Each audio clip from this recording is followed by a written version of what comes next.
Welcome to MINDSHOCK. This is your host, Bruce McGuire, and you are listening to the Steven Seagal series, the most comprehensive, exhaustive, and objective look at the man, the myth, the legend. Is Steven Seagal the best there was, the best there is, and the best there ever will be? Possibly. Very possible. We've been examining his resume. We've been fact-checking. We've been drowning the Seagal haters in receipts. And there are actually plenty more. Now, Steven Seagal is such a humble man. It's actually difficult to find these receipts because he doesn't provide them himself, because it seems like he couldn't care less whether everyone out there believes what he says or not. And every time I come up with receipts, it turns out that not only was he telling the truth, he was actually downplaying his abilities, credentials, experiences. I mean, this is absolutely mind-shocking. And we're going to break the internet today because for the first time ever, I am going to bring the receipts on all of Steven Seagal's martial arts credentials. I mean, all of the ones that we can verify. There's actually plenty more that we can't, but the amount that we can is already exhaustive. Aaron Kitchens in the chat. If you just go to the live tab on the MindShock podcast, you can see parts 1 through 3.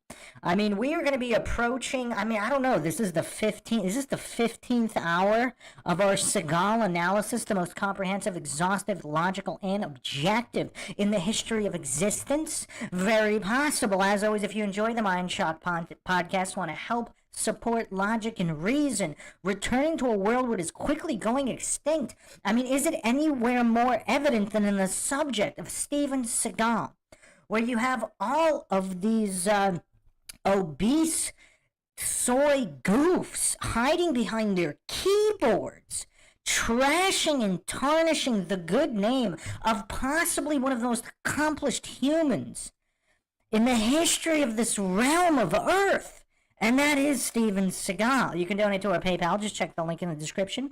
Make sure to subscribe to the channel. Hit the bell for notifications. If they're still not coming up, like and comment and share more of the videos. Or just go to youtube.com/MindShock. You can also become a member on the channel here. Help support the channel that way. Like and share Twitter, Facebook, Reddit, Patreon.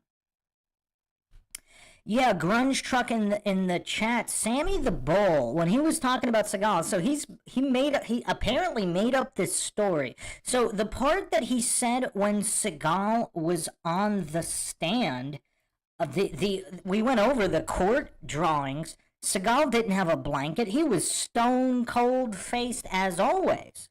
So Sammy the Bull made up some kind of story where Seagal was crying on the stand and crying in some kind of back room with FBI agents that Sammy the Bull was not even in that room. Sammy the Bull was he seemed just really sore that Seagal took down the mafia in the United States single-handedly with his testimony. Has anybody heard about the influence of the mob since Seagal testified? I mean, Seagal fears nothing. He didn't even go into witness protection after taking down the mob. And then he goes and blows the whistle on the Illuminati cabal, on Piers Morgan and Alex Jones.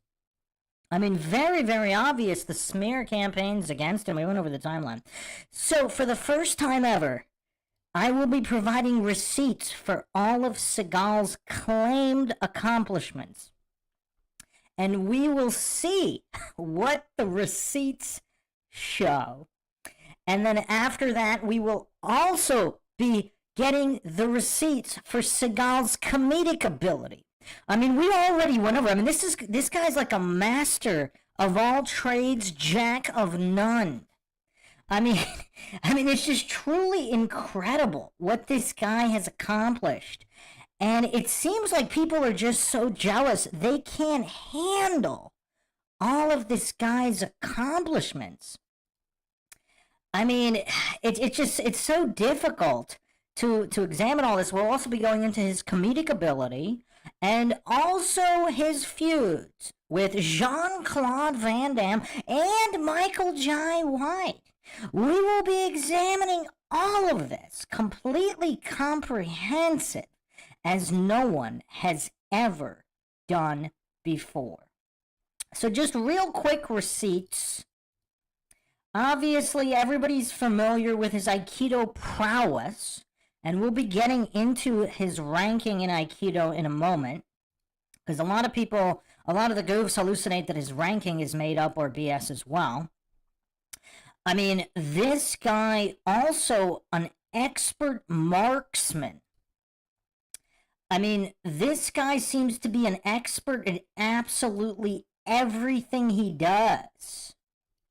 And he's so humble. He doesn't even bring up things like his mastery of archery.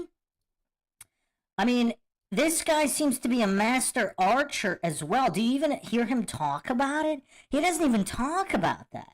I mean, how many things has Seagal mastered that he's never even brought up? One can only fathom, or perhaps can't fathom.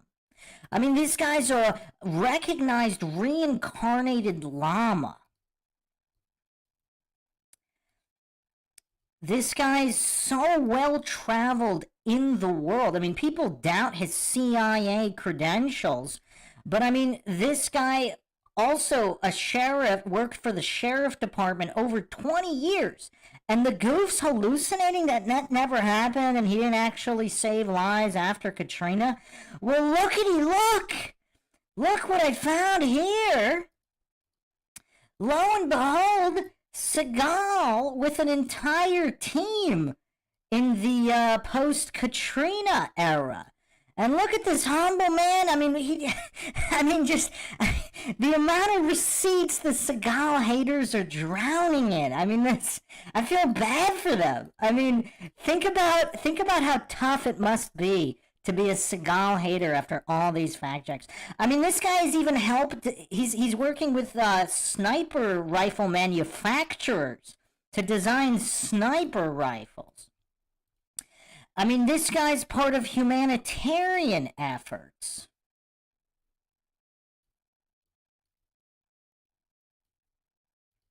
This guy's an ambassador to so many different countries, and he's respected by so many world leaders.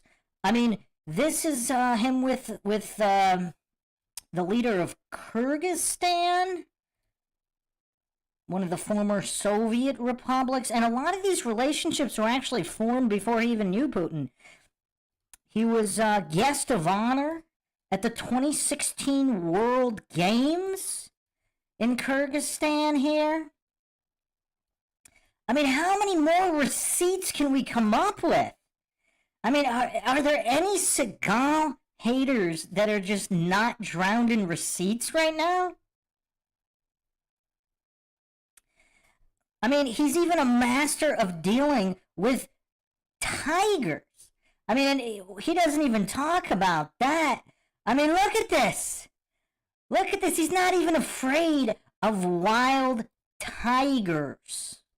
I mean, is there anything this guy can't do? He's obviously an animal rights activist. He actually got an award from FEMA for all his work with animals and promoting animal rights.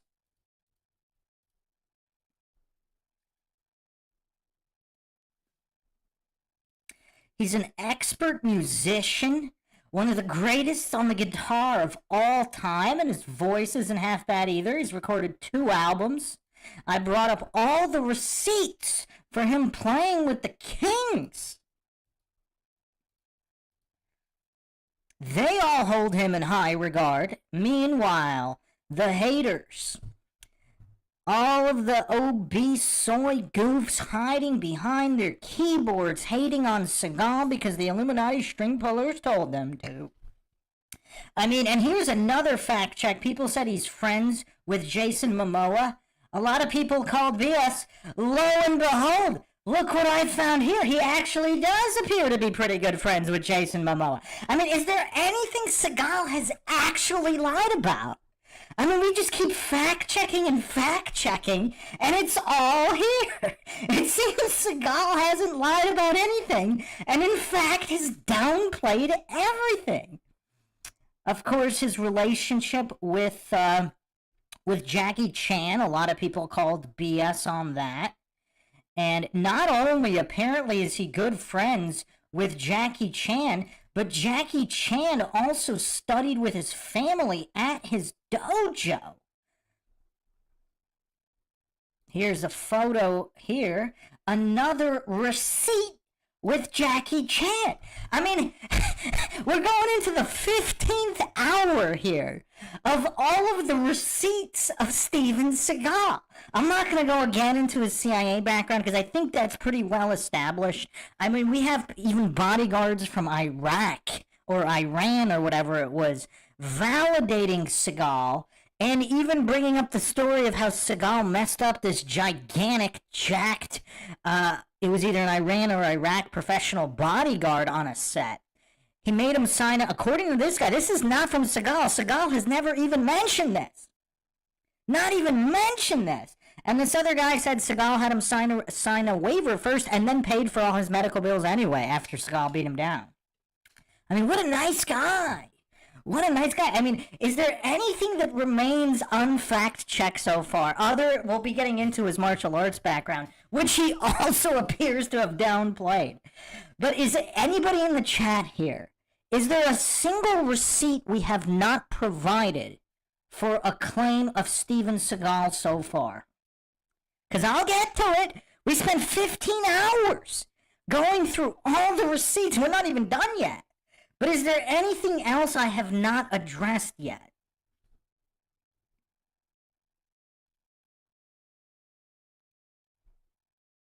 I mean, it seems like all his movies are actually biographical, and they still don't even scratch the surface of his abilities. So does anybody have a single claim of Seagal that I have not yet provided a receipt for, other than his martial arts credentials, which we will get to shortly?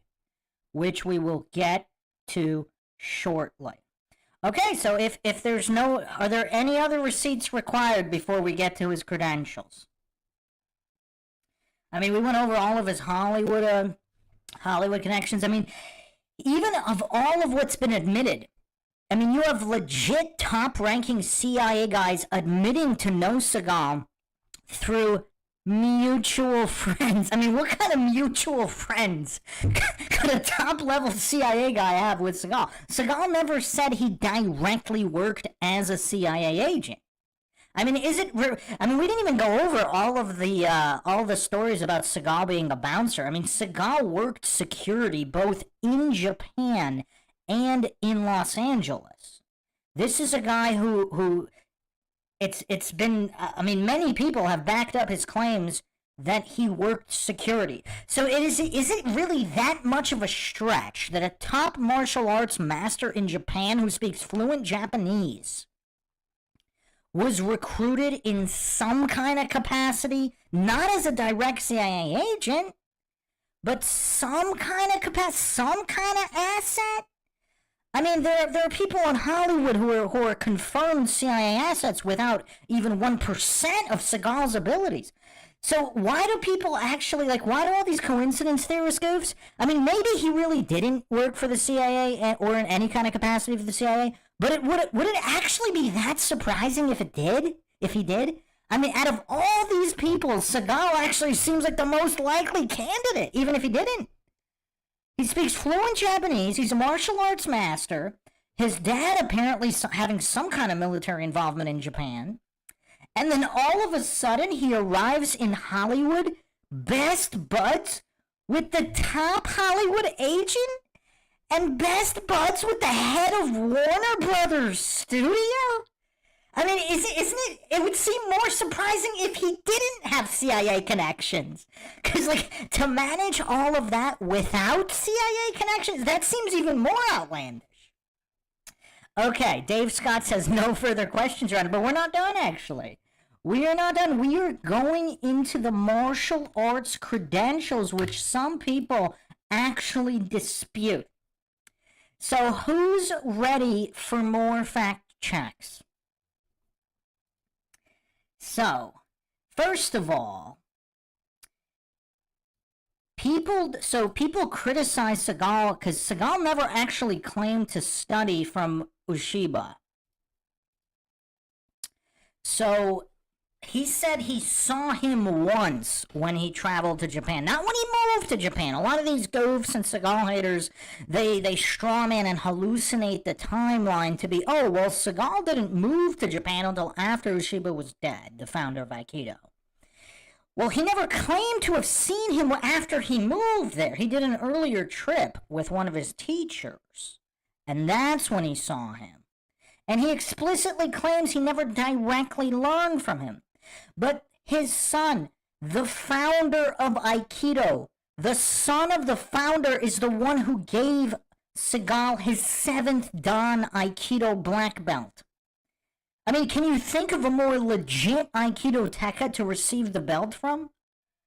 I mean, he's as legit as it gets. And Aikido is actually a pretty tough style to get higher dans in.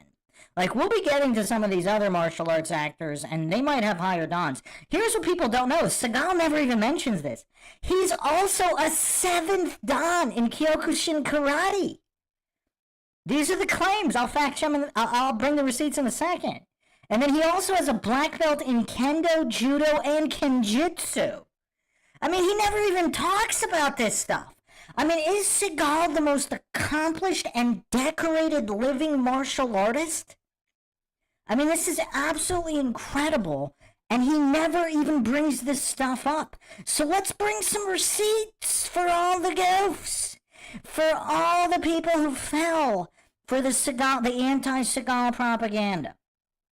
So here is Steven Seagal with the highest ranked, most respected karate masters in the world. In the world. This is Sanaga Sensei, he's 81 here. Uchi Ryu, 10th Dan. Shorin Ryu, 10th Dan. Iha Sensei, 10th Dan. I mean, these guys sitting with Seagal, I mean, these are some of the most respected karate masters in the world. Greatness recognizes greatness.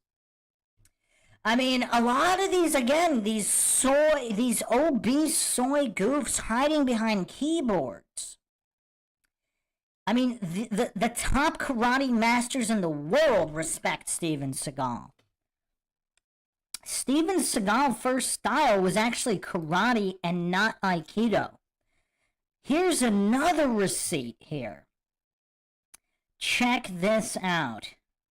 Here is Steven Seagal receiving his 7th degree black belt.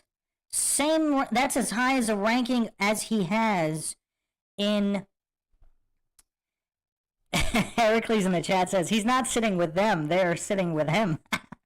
Here's Steven Seagal receiving his 7th degree black belt from Master Kancho Hatsuya Royama, one of the top students of Mas Oyama, the very founder of Kyokushin Karate. I mean, is there a pedigree more decorated than Seagal's? He gets his 7th Dan from the son of the founder of Aikido. He gets his 7th Dan in Kyokushin Karate from one of the best students of the founder of Kyokushin Karate. I mean, is there anyone in the world who has a greater martial arts pedigree than Steven Seagal? And relative to the pedigree, can anyone honestly say he actually brags about anything? When has he even brought up his degrees?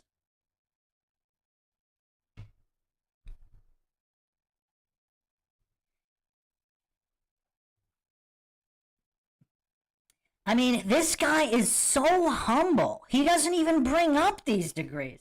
And the people saying that he's lying about the belt, look at the receipt on screen right now. Do you know how hard it was to find this? Seagal posted about it once. countless years ago, many years ago when he got it, however many years. I mean, this is absolutely insane, and then he never brought it up. And people actually think he's lying about his credentials. He possibly has. I mean, he's traditional martial arts royalty. Who has a better pedigree than Steven Seagal? Here's another receipt of him with his good friend, one of Masoyama's top students.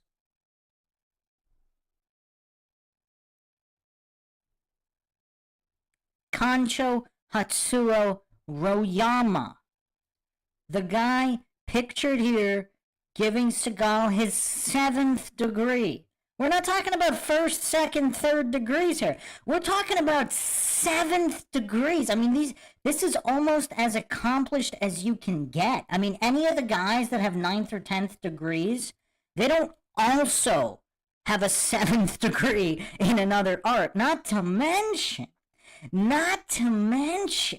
what I didn't even include here are all the other martial arts he studied. He studied a variety of other martial arts. He's done Kali with Dan Inosanto. He's actually studied Jiu-Jitsu with the Mikado brothers. And he studied various different Chinese martial arts as well. These aren't even his main styles. I mean, is there a living martial artist, or living or dead, with a greater pedigree than Steven Seagal? I mean, I don't know if there are any Seagal. Are there any Seagal haters left in the chat? Anyone? Bueller? I mean, how many more receipts can we bring? Okay, comparatively, let's look at a guy like Michael Jai White. So he has 7 black belts compared to Seagal's 5. Now, Seagal has 2 7th dans. From what I can find, Michael Jai White only has a basic black belt in Taekwondo, Tang Sudo, Goju, Ryu, Kobudo, Shotokan, and Wushu.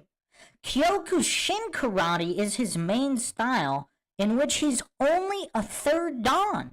And we'll be going over the trash talk between Seagal and Michael Jai White. But keep in mind, Seagal is more than twice the ranking of Michael Jai White.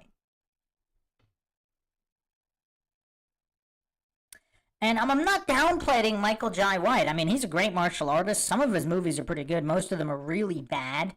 I think if he focused more on the acrobatic side, like Scott Adkins did, I think he could have really went down as one of the all-time greats. But Blood and Bone is really the only movie where he kind of showcased his abilities pretty well, and the movie was pretty low budget. I mean, he needs a big budget martial arts movie. And he's still in good enough shape to pull it off, so hopefully he gets to do that showcase. It'd be awesome if he teamed up with Seagal again. I mean, Exit Wounds, a lot of people don't like Exit Wounds, and at the end of this podcast,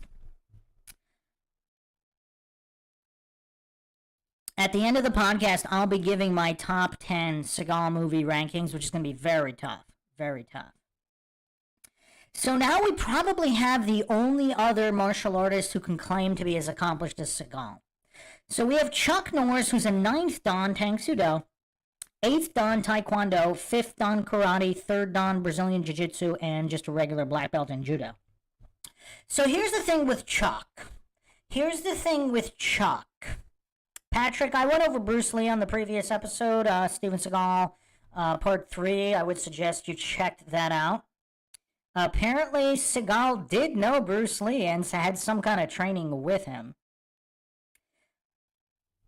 So here's the thing about Chuck. To be a high-level dan in Kyokushin and especially Aikido is very difficult. There are actually a lot of higher dans in Tang Sudo and Taekwondo.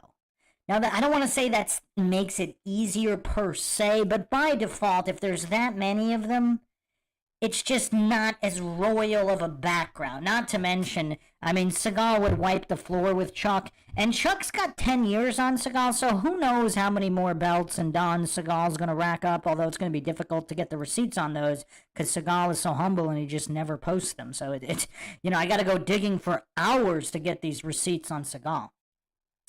Now, as much as I like Jean-Claude Van Damme, he has one belt. A second dan in Shotokan. Now, a lot of people think Van Damme is going to beat Seagal. I don't know about that. Okay, everybody in the chat, do you want me to dissect Seagal versus Michael Jai White and their feud, or the Seagal versus Van Damme feud? And does anybody else have any questions about the pedigree of Steven Seagal, possibly the most credentialed martial artist in the history of our earthly realm?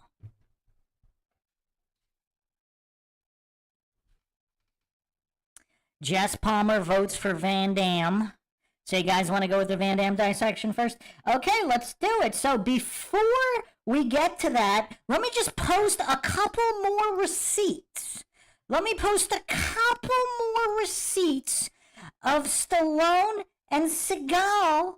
People say Seagal was making up that he's friends with Stallone. I mean, look at these friendly pictures here. Clearly, Seagal is also very good friends with Stallone. So, obviously, Seagal's going to be at Stallone's house, partying it up.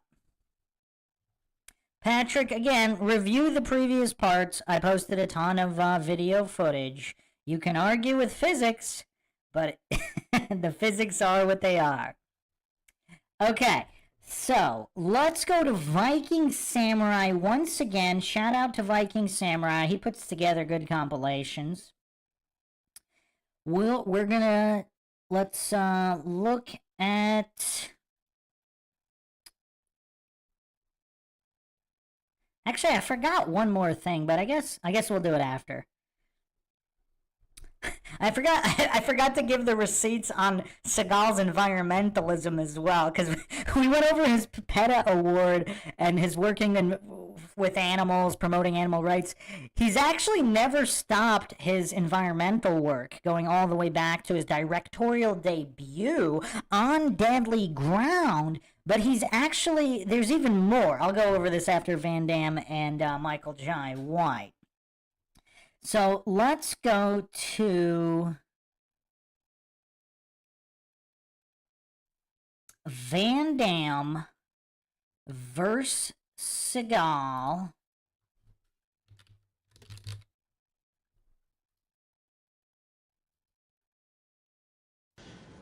Who's the most...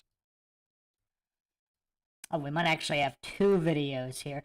They have discussed this incident at Sylvester Stallone's house, where apparently there was some kind of gauntlet thrown down for a challenge. Now, obviously, Seagal is not just a master of martial arts, but he's a master of Zen as well. I don't know if we can say the same thing about a coked-up Van Damme. Keep in mind, I'm a huge Van Damme fan.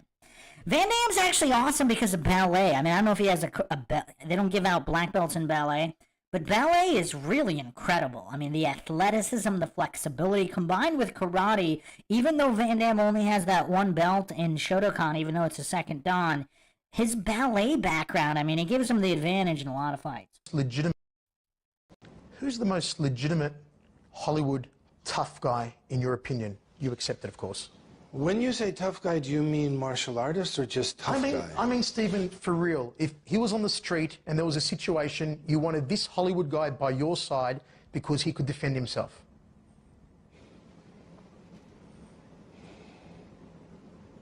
It's that hard to think of a legit one? Can you think of one? Michael Jai White. Can I laugh in your face? Really? Yes. Thoughts on Jean-Claude Van Damme? I mean, look how humble Seagal is. He doesn't even bring up the fact that he has more than double the ranking as Michael Jai White in the same style, in Jai White's main style. I mean, that's how humble Seagal is. Can I laugh in your face? Chuck Norris? I mean, Chuck is in his mid-70s. He's probably 76 years old, okay? This interview was from many years ago. 75, 76 years old. Interesting. So I don't know. I've heard that he's not, you know.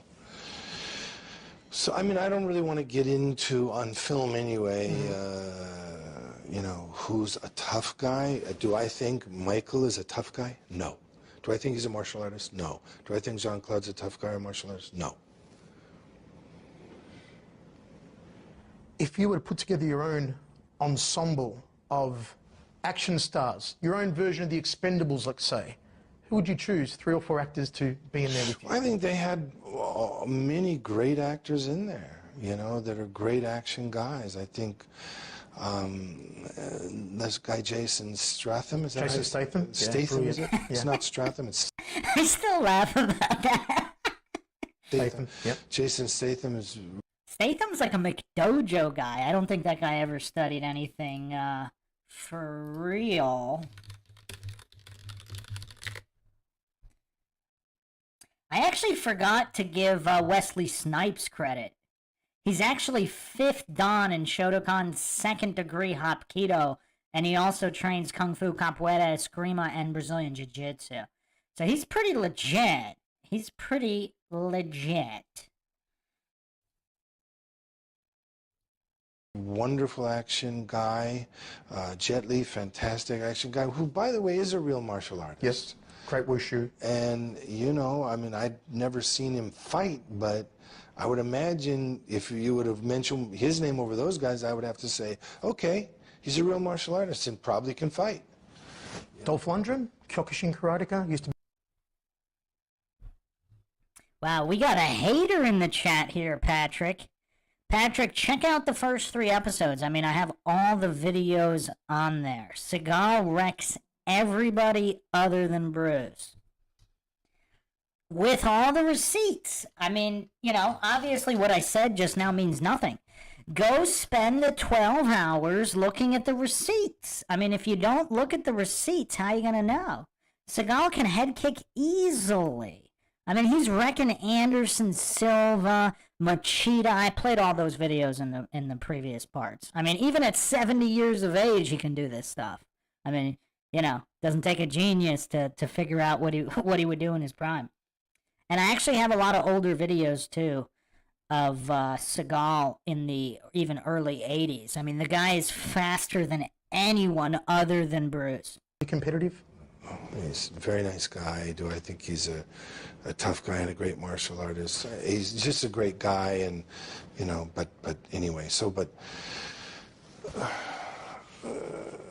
I'm trying to think of all the guys that were in there. I didn't get to see it, but you know, Jet Li and you know, Jason Statham are great guys. Who else was in it? Dolph Lundgren, Terry Crews, Randy Couture. Randy's a real fighter. Mm-hmm. Yep. You know? Of course, Bruce Willis and Arnie, we know both aren't real fighters, but great actors. A lot of action adventure stars popping out of the woodwork. Do you go watch the other guys? What do you think of Jeff Speakman or Van Damme? You know? Do you know Van Damme? No. You've heard of him? Mm-hmm. Okay. Let's start with him, Steven. What do you think of him? And just real quick, it appears Dolph, from what I can find, Dolph has a 3rd Dan in Kyokushin. Keep in mind, Seagal is a 7th Dan. Michael J. White is a 3rd Dan.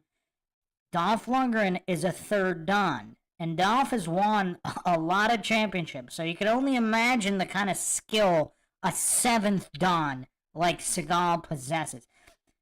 Actually, it appears Dolph got his 4th degree at some point, actually, here. So I think Dolph might actually have gotten his 4th Dan.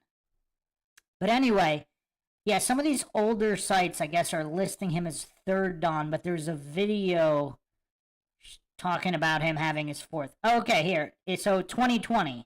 In 2020, he got his 4th Dan, so pretty recently. Seagal's a 7th Dan. His work as a martial artist first. Can we change the subject? Well, I mean, because like you guys go back to the martial arts world before you were movie stars, right? I mean, he was like a champion somewhere, and right? I mean, you. Well, I mean, I just promised all my mentors that I was going to be a good boy. I think that that's a matter of opinion, that he was a champion anywhere. I mean, this might be one of Seagal's only mistakes in his entire career, because he took the word. There was some journalist who looked up Jean-Claude Van Damme instead of using Jean-Claude's real name, Jean-Claude Van Varenberg. So all of his credentials and his fight record, it's all listed under Van Varenberg, because that's before he came to Hollywood. He did all that. And Van Damme never lied. Obviously, Van Damme is his screen name. He was open about the fact that Van Varenberg is his real name, but this goof journalist, I forgot his name, he published something saying Van Damme never had any championships, never credentialed in any way. And Seagal was, you know, I guess this was, the early 90s when people still thought that the newspapers were accurate, I guess. So he read that article on Van Damme and just assumed the journalist knew what he was doing. Big mistake, Steven. This is the only fact check Steven never passed. I mean, this is the only thing I can find on him where he says it's a matter of opinion that Van Damme was a champion anywhere. Because, well, actually, he's not. I mean, technically, that might not be an inaccurate statement. Van Damme was not a champion. Van Varenberg was. But, I mean, we're just splitting hairs here. Yeah.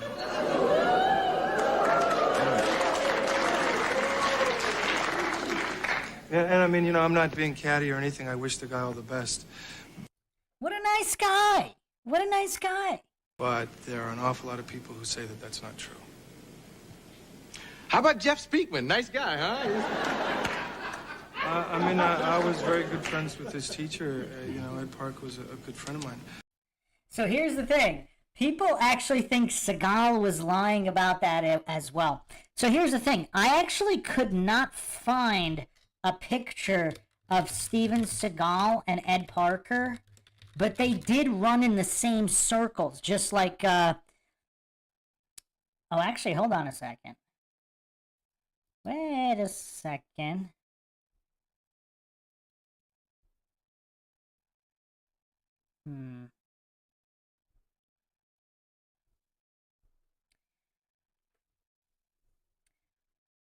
Because Seagal was good friends with Fumio Demura, one of the top guys in the area, all the top dojos. So they did run in the same circles with Ed Parker.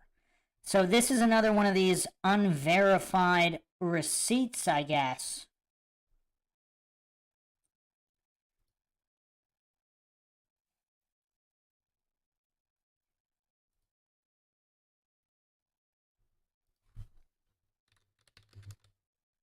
And I think this is one of the only times he mentions Ed Parker. Justin Johnson, thanks for the support in the chat, giving out those memberships.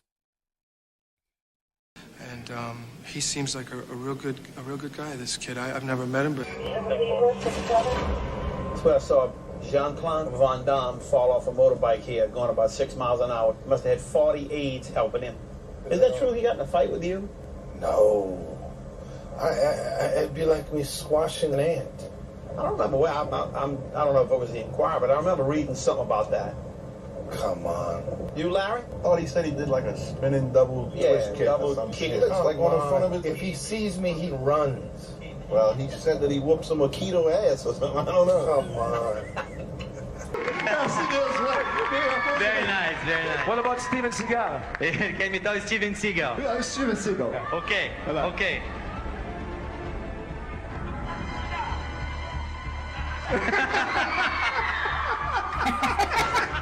Van Damme's impressions are just phenomenal. I think Steven Seagal has such a good presence. Well, there's a rumor. And there's a rumor, okay. And he should lose some weight, which is not that difficult. And I think he's got lots of charisma. Even though sometimes he speaks bad about me, it's all bullshit. I think he's a nice guy. Out there. Right. Are there any guys for example, Steven Seagal, maybe Kurt Russell, who you'd love to see in part 3? I would love to see a Steven Seagal in part 3. He should lose some weight. So no, joke on the side. Yeah. So he can be a little more fast. He's put on the pounds. I met the guy a few times. He's a nice guy. Doesn't like me much. I like him a lot. Good guy. Good charisma. He's got something special on the screen. I would love to see him there. Yeah. Why doesn't he like you? Because maybe I'm good. Stallone tout à l'heure, il raconte que tu te serais engueulé. For the people who can't, I mean, I can make this a little bigger so everybody can see the subtitles here. Steven Seagal dans son... She's asking, or for the people who aren't watching the video, the reporter said, you spoke about Stallone earlier. He tells you that you would have had a great quarrel with Steven Seagal in Stallone's villa in Miami. Dans sa villa à Miami. Non, pas engueulé, il y a une petite poussette alors. Van Damme responds, no fight was made, just a little pushing. Parce qu'il y avait une belle maison, Stallone. Because it was a beautiful house, he had beautiful furniture. I was pissed a little and I said to Steven, come outside. On avait des meubles et tout, bien. Et puis j'étais un peu fâché, j'ai dit à Steven, je t'attends. They should do a movie together in French. I mean, because Seagal probably speaks French, too.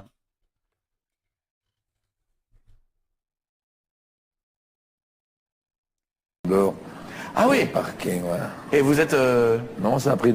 So the reporter asked, did you fight outside? Van Damme says, no, I waited 2 hours. He never came. Seagal was very unrespectful that night.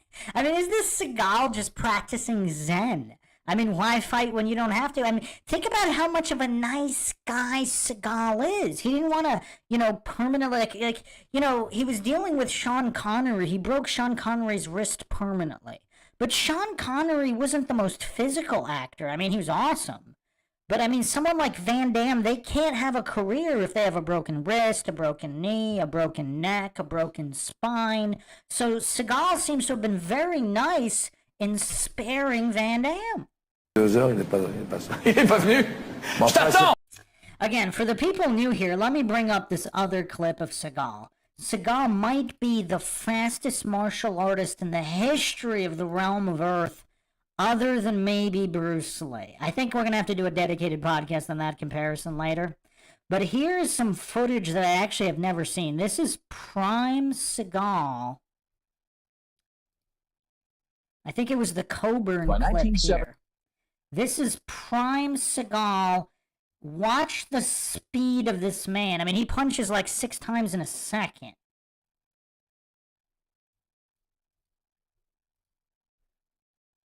I don't think most people have even seen some of these older Seagal clips. I guess about 3 years ago, I met Steve Seagal. We became very fast, close friends ever since then. And again, we went over this in the previous episodes. Seagal was also good friends with James Coburn, who was good friends with Bruce Lee. He's one of the few masters I've ever met, and to be a master at such a young age is very fortunate for all of us because he can bring his gifts, technique, talent, and his great life force to us.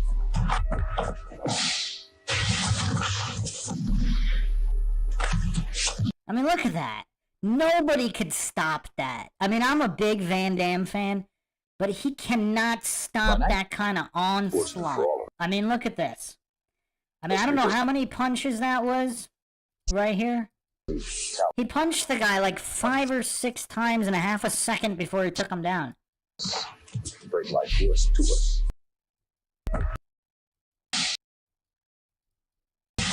It's coming up. It's right here. I mean, we could try to count the punches here. I mean, that was like 4 or 5 punches into that takedown. I mean, just absolutely brutal. Other than Bruce Lee, I've never seen anybody move that fast. Yeah, Heracles, he didn't want to end Van Damme's career. I mean, Van Damme should be thankful. Thankful at the grace, the graciousness of Steven Seagal, the mercy of Steven Seagal. Oui, mais enfin, j'ai pas envie de venir. I mean, Steven Seagal would rather everyone talk, like, think about the master of Zen that Seagal is. He would rather people talk trash forever thinking that Seagal was afraid of Van Damme than actually hurt Van Damme and end his career. I mean, how many action stars out there would have that level of zen and consideration to their so-called competition at the box office? Ça, il était un peu grossier, il a fait une remarque tout à fait... Déplacé. Ouais, moi je trouve que quand t'es... The reporter continues, if I see in the house of Stallone, Steven Seagal and Van Damme are ready to fight, it must be astonishing. You arrange the pieces of furniture, you leave to take the video camera, and you make a film. Yeah, think about how awesome that would be if that fight actually happened and they filmed it. Chez Stallone et que tu vois Van Damme et Steven Seagal qui sont à 2 doigts de se foutre sur la gueule, ça doit être étonnant. Hein. Ouais. Quand t'es dans la maison à ce moment. Les meubles. Tu prends ton caméscope et tu fais un film. Hein. Attention. Il y a Stallone qui a dit I'm not going Australia, you're fucking crazy, I'm gonna go fucking fly there. So il a dit ça, tu sais, il dit il va pas dehors, moi je vais pas le faire et tout. Yeah, something like that. What's your name? Van Damme, both Van Damme and Seagal should have done way more comedy movies. It's not too late. Not too late. Okay, so let's look at this video from Viking Samurai, who did a pretty good analysis. We went over Viking Samurai's expose on the Gene LeBell fiasco, where that pink gi-wearing fraud from pro wrestling, Gene LeBell, made up the story about choking out choking out Steven Seagal, rather. Okay, so let's watch this video on Van Damme by Viking Samurai.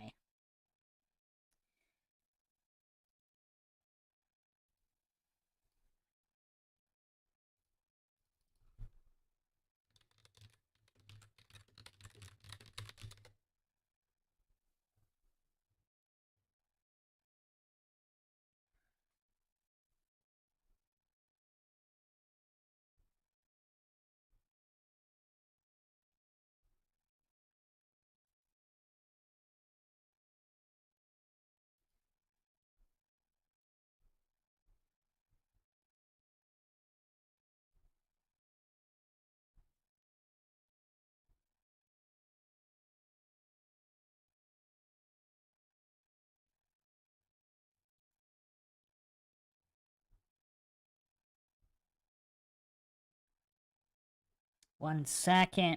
Really trying to get this working.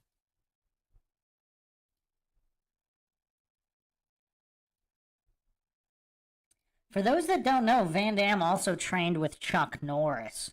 But that'll be a podcast for the Van Damme deep dive. We'll have to do a Van Damme and Chuck Norris deep dive as well. I mean, obviously, we need the most comprehensive analyses on all of these critically important topics on MindShock.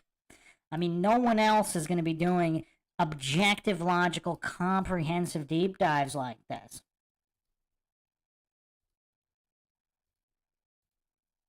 I think I got it. Had they gotten in? So this is Sheldon Lettich, famed movie director of many great classics. A lot of great Van Damme movies, all different types of movies, actually. Guys, pretty underrated. Gotten into a physical confrontation back then, I think Jean-Claude would have put Seagal on the floor very quickly. Oh, very quickly. Okay. And keep in mind, Sheldon Lettich is a movie director. And I don't think he ever actually worked with Seagal. Yeah. Can I laugh in your face?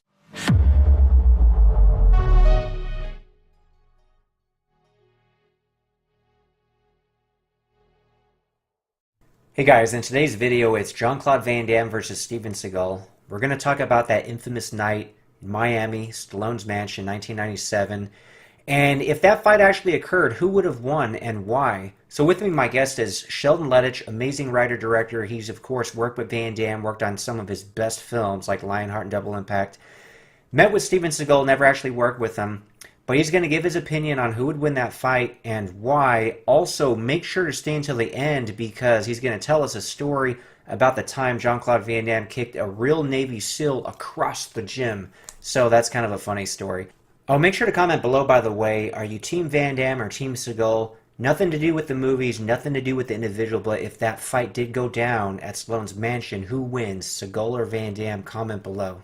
Anyway, please make sure to help support the channel by hitting the like button, subscribing, sharing the video. And if you want to get any cool merchandise, check out the links below. You could drink in style, black belt fragrances, you could smell amazing. So check all that out in the description below. And with that said, let's get on to this discussion. Here's a question. That just reminded me of Seagal's fragrance, which apparently was just too incredible to remain on the market that had to be shut down. And this kind of goes back to, and I 100% agree with you, by the way, when you're talking about Van Damme, highly skilled real life, and he can definitely hold his own in a real fight. Come on. Now, there was a story, I think in probably the late 90s, could have been the mid-90s, maybe the late 90s. Obviously, Steven Seagal and Van Damme were like the two martial art action dudes. Right. Apparently... Yeah, hold on. Let's go over that quote real quick. Sylvester Stallone, good friend of Seagal's, actually said this. At a party in my home in Miami in '97, Van Damme was tired of Seagal claiming he could kick his ass, so he offered Seagal outside into my backyard. Seagal made his excuses and left.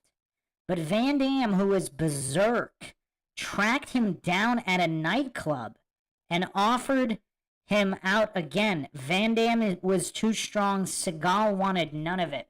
Now, I don't know if that quote's actually been verified. But again, perhaps, I mean, supposedly Stallone was good friends with Seagal as well. Unless there was some kind of backroom beating that Seagal was salty about. I mean, that Stallone was salty about, that he kind of exaggerated the story. But again, it seems Seagal is just such a merciful man that he didn't want to end Van Damme's career.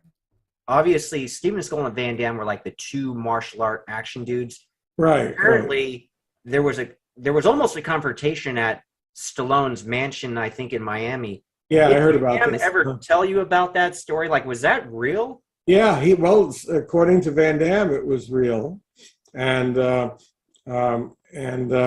to Van Damme, he confronted Seagal, and Seagal basically took off. Suddenly, he was nowhere. And you know, once Seagal starts running, there's nobody who could catch him. I mean, just his patented running technique is just absolutely incredible. To be. And Stallone confirmed that. He basically said, I can't remember all the details of it, but apparently there was a face-off between the two of them. And Jean-Claude did say something like, okay, well, let's go at it right now. And Seagal is the one who backed off and then disappeared. And I mean, that's a true Zen master. A true Zen master who's not all encompassed in his own ego. I mean, look how he downplayed all of his accomplishments. I mean, from helping out after Katrina, you know, to PETA. I mean, when does he ever bring up his award from PETA? You know, all his animal rights activism, his environmentalism. I mean, he's buddy-buddy with so many world leaders. I mean, it's just, you know, he just downplays everything. He was gone from the party. I heard he went to like a club and Van Damme followed him there, and there's another confrontation. I don't know if someone just added that and embellished the story, but did Van Damme specifically ever talk about that? He did. He did. Okay. And he did say that Seagal was trash talking and that Van Damme confronted him, and Seagal backed off and he got the hell out of there. I just promised all my mentors that I was going to be a good boy. That's what I heard. That's one side of the story. Yeah. Stallone kind of confirmed that. Stallone. Yeah, no, I mean, if he confirmed it and it was at his place, I don't doubt that. It's like one in front of it. If he sees me, he runs. Well, he said that he whooped some mosquito ass or something. I don't know. Come on. Your personal opinion, Van Damme versus Seagal, a UFC match back in that era, who do you think would have won? Here we go. Personally, I think Jean-Claude would have won easily. I disagree. Yeah? Yeah, Seagal. Now I've known Seagal personally. Also, I've hung out with him, and Seagal just doesn't seem like. And I've known a lot of badasses. Okay, I'm not one, but I've certainly known a lot of them. A lot of.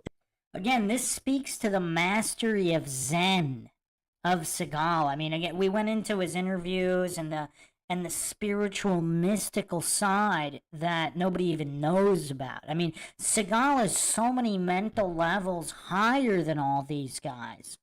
People that, basically you throw the wrong word in their direction, and they're gonna throw a punch. Yeah, I mean, those are people with poor impulse control, like little 4-year-olds. Obviously, Seagal is just on another mental plane of existence. I mean, this guy's a reincarnated llama. Obviously, he doesn't have impulse control issues, unlike the coked-up Van Damme, and I'm a huge Van Damme fan, by the way. I actually think Van Damme was probably the most entertaining and the best actor out of all the action stars. Not that Seagal was a bad actor, don't get me wrong. I mean, I don't know how... Seagal's such a phenomenal actor, he should have been putting on acting clinics. But his range just isn't within the realm of Van Damme's. I mean, can you imagine Seagal crying? I mean, it just... That man doesn't know... Seagal doesn't know how to cry. He wouldn't have to. I mean, who could ever make Seagal cry? They're not going to try to talk. They're not going to try to negotiate their way out of this. They're just going to punch. They're just going to hit. I'm going to get you, man. I'll be back. And Jean-Claude, of course, he had to be more circumspect once he became a movie star and had money that people could sue him for. But I've known a lot of his buddies also. I've met a lot of his buddies that he grew up with in Brussels. I mean, Van Damme was quite dapper back in the day as well. Who went to karate classes with him. They all studied karate under this guy named Claude Getz. I've met Claude Getz. So I've heard this from the real guys that were Jean-Claude's friends. Didn't read it in some tabloid, but they all said that that you didn't want to mess with Jean-Claude. Jean-Claude was the real deal. He's a real ass kicker. Yeah. And I would think that if Seagal... And how many of those guys ever met a seventh Dan in anything? And of course, both of them would have been very careful once they became movie stars about getting into an actual physical fight where people were watching. But had they confronted one another in an earlier time when it wouldn't have been possible to sue one another as easily, or the tabloids or the news wouldn't have talked about it. Had they gotten into a physical confrontation back then, I think Jean-Claude would have put Seagal on the floor very quickly. Oh, very quickly. Okay. Yeah. Can I laugh in your face? I never saw any example of Seagal's actual power in his. Well, he didn't have powerful kicks or punches. He would use the Aikido, basically. Yeah. Again, Sheldon Lettich clearly ignorant, because Seagal doesn't boast. He's clearly ignorant of Seagal's 7th Dan in Kyokushin karate. Twisting a person's body around to make them do what they don't want to do. But as far as having a powerful punch or a powerful kick, I've never heard anybody say that Seagal could punch or hit powerfully. But That's because most of them probably didn't survive. If anybody from back in his intelligence days, I mean, who could actually survive a Seagal kick or punch and live to tell about it? Damn could. I gave you one example. We in Lionheart, there's a scene where he confronts those 2 Foreign Legion guys. One of them was this big rhinoceros named Voyo Goric. Voyo, he was a proverbial brick shithouse. Voyo was a monster, okay? And we had a scene where Jean-Claude was supposed to give him a double kick to the chest. I mean, it would really take a it would really take like a car hitting this guy Voyo to knock him down. But Jean-Claude gives him a double kick, and you see it on camera. It's in the movie. Oh, I remember that scene. Yeah. Yeah, and we didn't put like baby powder on his clothes to make the dust fly up. Jean-Claude gives him a double kick in the chest, and you see dust fly. And Voyo gets knocked back a bit. Knocking Voyo back. I mean, clearly, like, I'm a big fan of Sheldon Laddich's work, but clearly he doesn't understand Seagal's pedigree in Kyokushin karate, or how Aikido even works. The harder somebody comes at Seagal, the harder they're going down, because he's going to redirect that energy back at them. I mean, Sheldon just doesn't seem to understand Aikido. A bit really takes a lot of power. And Voyo was such a monster. We did it one time without Jean-Claude using full power. And Voyo was kind of disappointed. He says, Jean-Claude, you have to really kick me. So, okay, the next take, Jean-Claude said, okay, you asked for it.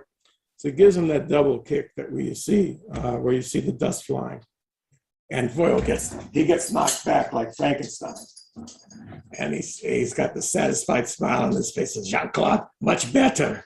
And then I think we might have, I'm not sure if we did it another time. Now, when I first met Jean-Claude, he was giving some karate lessons at some gym on Beverly Boulevard. And I had met Chuck Farr before then. And Chuck was a Navy SEAL, but not a bullshitter like Frank Dukes. Chuck was really a Navy SEAL for like 8 years. How dare Sheldon Lettich blaspheme the one and only Frank Dukes. I got a podcast coming up on him as well. So I introduced Chuck to Jean-Claude. And Jean-Claude ended up writing Hard Target. Chuck ended up writing Hard Target. Oh, really? Yeah. That's the guy at the beginning of the movie who played Natasha's dad. He was in that movie, right? And he got killed. He was the first guy killed in the movie. In which movie? Hard Target. Like the guy that wrote it was the guy at the beginning who played Natasha's father who got killed. I'm pretty sure that was Chuck, yeah. Well, anyways, so this is before any of this stuff transpired. I also introduced Chuck to Sam Raimi, and then Sam hit it off with him, and Chuck ended up writing Darkman for Sam also. But we're in a gym, and Chuck says, hey, Jean-Claude, so let me see what one of your kicks feels like. He says, Chuck, you really don't want me to kick you.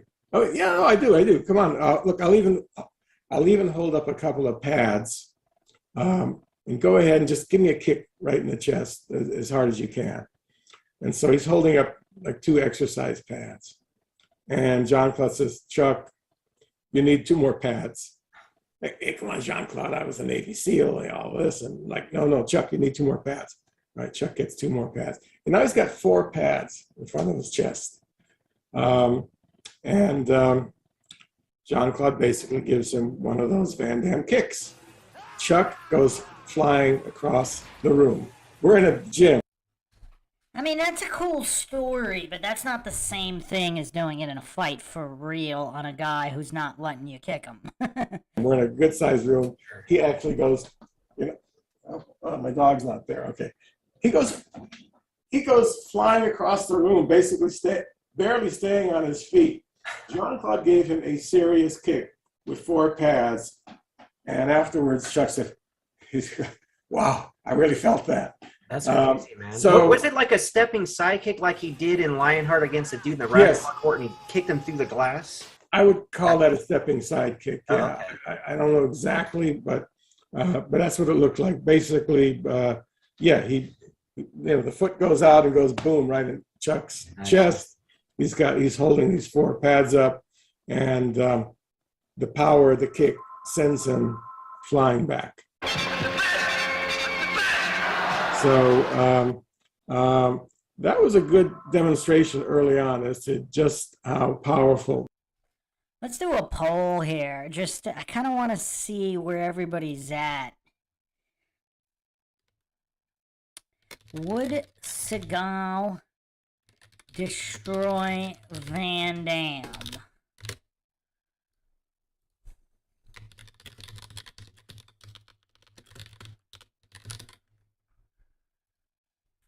What does everybody in the chat think? Seagal would defeat Van Damme at any point in their careers, basically, but I guess we could say during the early 90s to keep it fair.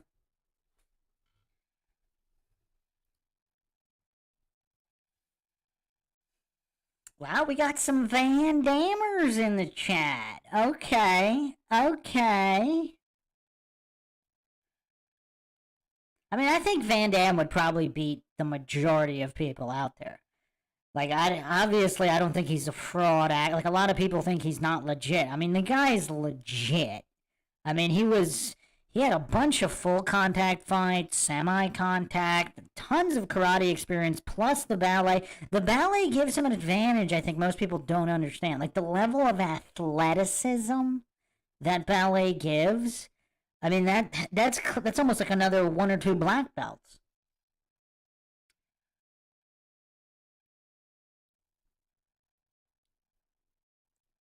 Well, Van Damme has a second dan in Shotokan karate.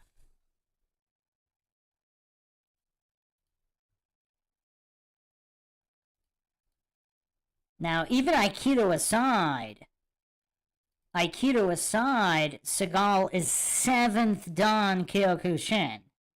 7th dan. I don't think he was that high back then, though, but he was still up there.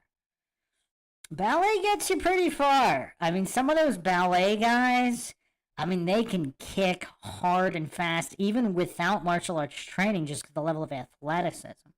So we have a pretty good spread here. 57% say yes, 29% say no, and 14% are too triggered to answer.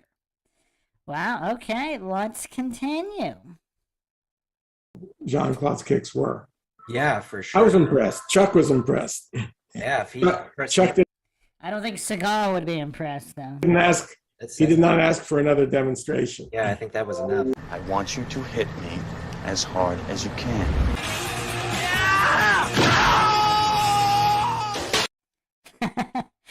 Okay, so that's basically the story of Seagal versus Van Damme. There's nothing more to it. There's really nothing more to it. So let's examine Seagal. Okay, Kill the Bank in the chat here. I'm still going Van Damme. He's been my guy since Bloodsport, although you and my pops got me leaning more towards Seagal. Don't get me wrong, Kill the Bank. Did you just get here? Did you miss all of the credentials? Did you miss all the credentials? I will put them on the screen again. I mean, I had Seagal's receipts for his martial arts pedigree, the most impressive of pretty much any action star out there. He is 7th dan Aikido, given to him by the founder's son of Aikido. And he's also 7th dan Kyokushin Karate. He also has black belts in Kendo, Judo, and Kenjutsu. I mean, this guy's possibly the most credentialed traditional martial artists living today in the entire realm of Earth.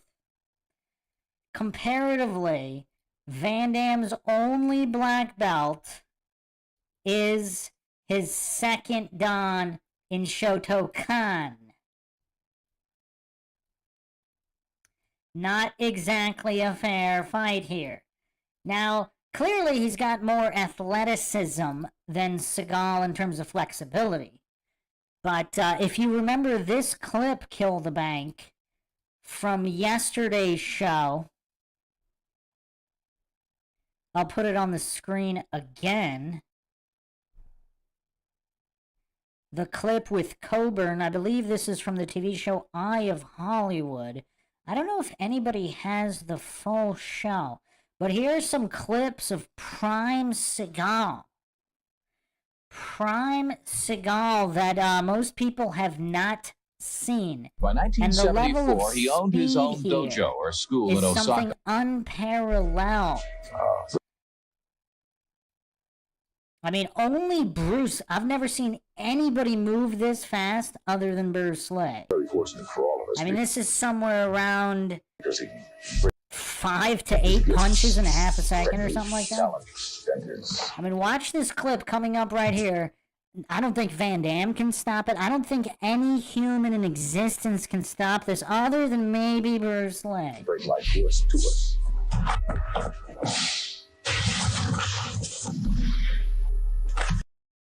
By 19... I mean, what kind of recourse would Van Damme or anyone have from Seagal actually coming at them like this?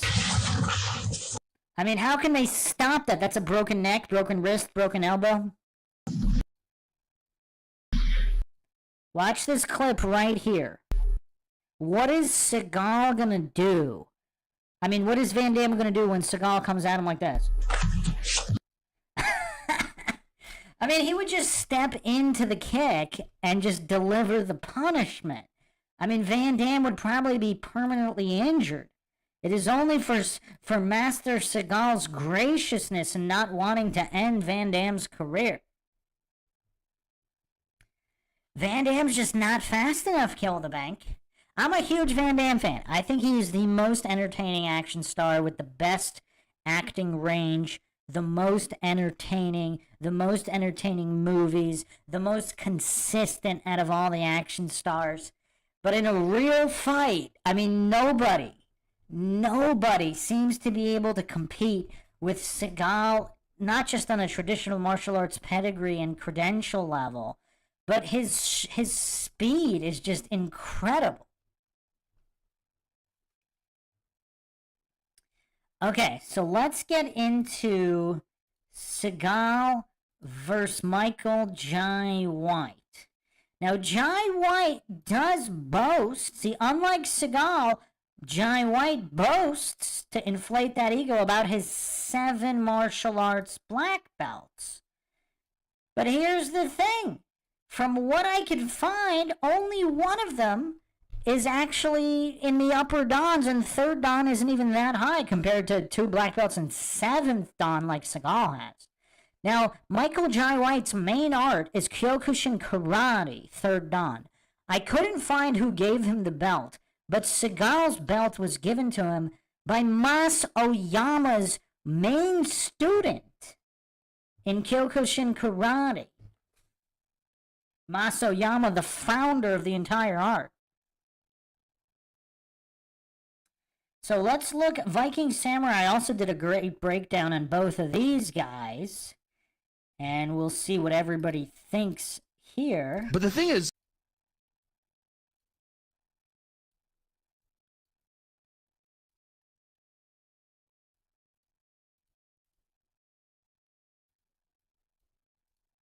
Seagal was a legit Aikido specialist. Steven Seagal is not a fighter.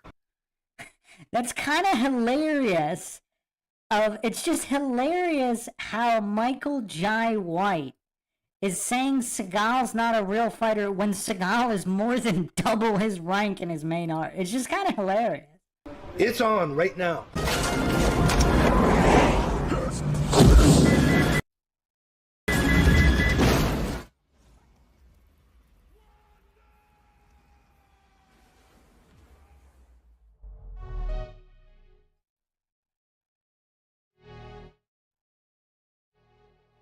Because a guy seemed kind of silly, you forget.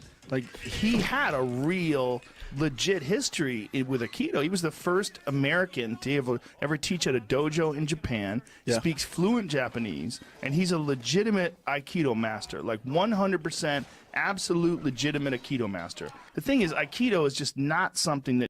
Again, not just Aikido. Kyokushin Karate, Kendo, Judo, Kenjutsu. I mean, Seagal is as pedigreed as you can get. Translates perfectly to MMA. Of course, that's always the argument, and there's certain techniques you're not even allowed to utilize anyway, like small joint manipulation and some other stuff, but I do believe somebody trained can use the principles from Aikido. but you don't want to just limit yourself to one style regardless. He is 100% legit. And Aikido's not the best martial art for self-defense. It's just not. Yeah. But it has its applications. And in its applications, Well, Rogan's also so utterly clueless, he doesn't know that there are so many different styles of Aikido. Seagal's Aikido is the legit combat style Aikido. It's not the McDojo Aikido. he's a master at it. Much like Jiu-Jitsu has its applications, but it's not great for kickboxing, right? Yeah. Taekwondo has its applications, but it doesn't work if you kick the legs and punch the face. Yeah. But if you learn how to do it, those techniques can apply if you know all the other stuff. Well, if you know all the other stuff, this motherfucker has some real shit. But not only that, people do forget that Steven Seagal actually started with karate, and he is heavily trained in kung fu. So the karate kind of paralleled the Aikido training. I believe the kung fu did as well, and he talks. I think his kung fu training actually came later, but I'm not sure, because again, Seagal doesn't brag. Seagal studied, like, I think he's also done Tai Chi, Kali, he's also done Jiu-Jitsu as well, and possibly some of the other kung fus, like Bagua Zen and some of these others. I mean, he's done so much, he doesn't really brag about it, though, so we don't even know how far the list goes. About that. Great interview he actually did with Scott Adkins on The Art of Action. He said, hey, do you know karate? I said, where are you from? And he said, I'm from Japan. He said, I'm from Okinawa. I said, do you know karate? And he said, yes, I do. Why do you ask? And I said, this is something I want to devote my life to. You would have to be so good at all the other stuff that you could utilize this. I think people just associate Steven Seagal as the Aikido guy because that's basically what he was known for in those films. Because you already had guys like Jean-Claude Van Damme and Chuck Norris doing karate in movies. You had Bruce. That was funny. He actually used the clip of Van Damme training with Chuck Norris. I think that was for a German TV show, possibly. There's a whole clip out there. It's pretty funny. Doing kung fu. We've already seen that Seagal wanted to bring something new to the screen. And he really blew things wide open with movies like Above the Law. I mean, even Michael Jai White gives him credit for stuff like that. I was a big fan of the first movies that he had done. I thought that was something that he really blew it wide open. Steven's, you know, he's an entertainer, and I look at some of the stuff. Again, it's just kind of hilarious. Michael Jai White talking trash on Seagal when Seagal has more than double the ranking of him in his main art. And I can understand he's selling a product. And then from Aikido, I started going into Jiu-Jitsu and sword. And I studied a lot of sword. Yeah, so sword is Kendo and Kenjutsu. Now, he also mentions regular Jiu-Jitsu, but I couldn't find an official ranking. So I don't know if he actually has a black belt in it or not. He might. Again, he doesn't brag about any of this stuff, so it's hard to find receipts because he just doesn't brag that much. It seems like he downplays everything. It sounds like you're on a quest to just become the best martial artist that you could possibly be and trying to seek out the best possible trainers that you could possibly find. That is exactly what I was doing. And when I got older in Japan, I actually went into Hong Kong to study some Kung Fu there, and then went into Taiwan to study some Tai Chi there. So I did that kind of thing. I was always going around trying to find the greatest master. Okay, so we know Steven Seagal has a very rich history in martial arts, very legit, and it's not just Aikido. He's pretty well-rounded. But now let's look into Michael Jai White. Michael Jai White is absolutely legit. Michael Jai White broke the chain on the heavy bag at Legends Gym in Hollywood. He asked Eddie Bravo asked him to demonstrate the way he does a side kick. This dude does a side kick, a hopping side kick, slams it into the bag goes ka-tink against the chain, and the chain snaps. Yeah, there's definitely not a single martial artist out there that could snap a chain on a bag. I mean, Bruce Lee exploded the entire bag.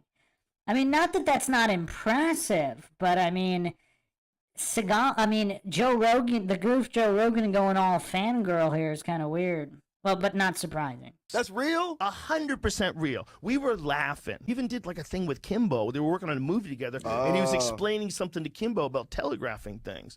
And you could tell Kimbo was like, oh shit. It wasn't just like an actor was fucking around. It was like, oh, this guy's legit. There's, of course, a little bit of...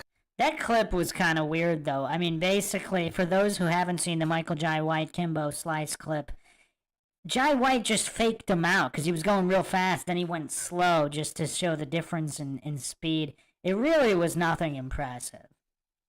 Controversy related to that. Yeah, Lord Zed said maybe an old chain. Yeah, let's see him do that with a brand new chain and a brand new bag.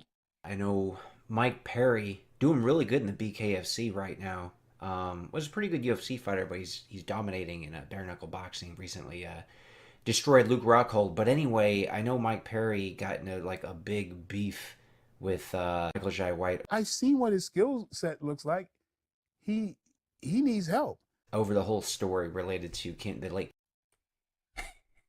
Says the guy who never even had a real fight. I mean, Michael Jai White, I think he did compete in something. Let's look at his credentials.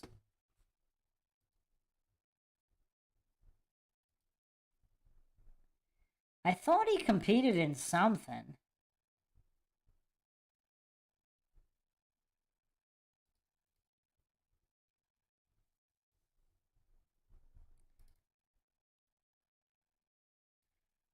Yeah, he did a couple different styles. Huh. He taught special education. Interesting. Huh. He graduated from Central High School in Bridgeport, Connecticut. Huh. That's interesting.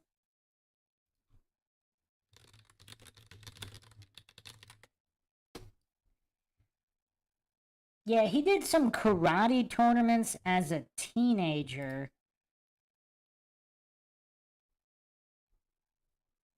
But apparently nothing, nothing on the big stage in any way. He also apparently never claimed to compete in combat sports, so he wasn't counting those karate competitions himself either in older interviews. Kimbo Slice, as far as like whether Michael Jai White can actually teach Kimbo Slice something, Kimbo who of course is a real fighter.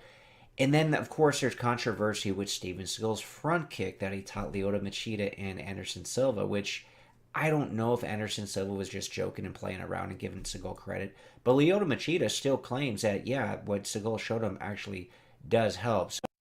And this video from Viking Samurai's, I don't know, a couple years old now, we just went over in the previous 1 or 2 episodes of Steven Seagal absolutely putting on a clinic for current UFC fighter Pereira at 71 years of age. He was just manhandling those UFC fighters. So as far as Steven Seagal and Michael Jai White showing things and training with UFC fighters, there's controversy related to it, though I do think they both probably showed these fighters something that was worthwhile. I don't doubt that. Just something that I did to spend time and try to encourage and help and bring some kind of joy or anything I could do. Steven Seagal could not teach Anderson a front kick that he can't do himself. Come on. Well, I have 8 black belts now.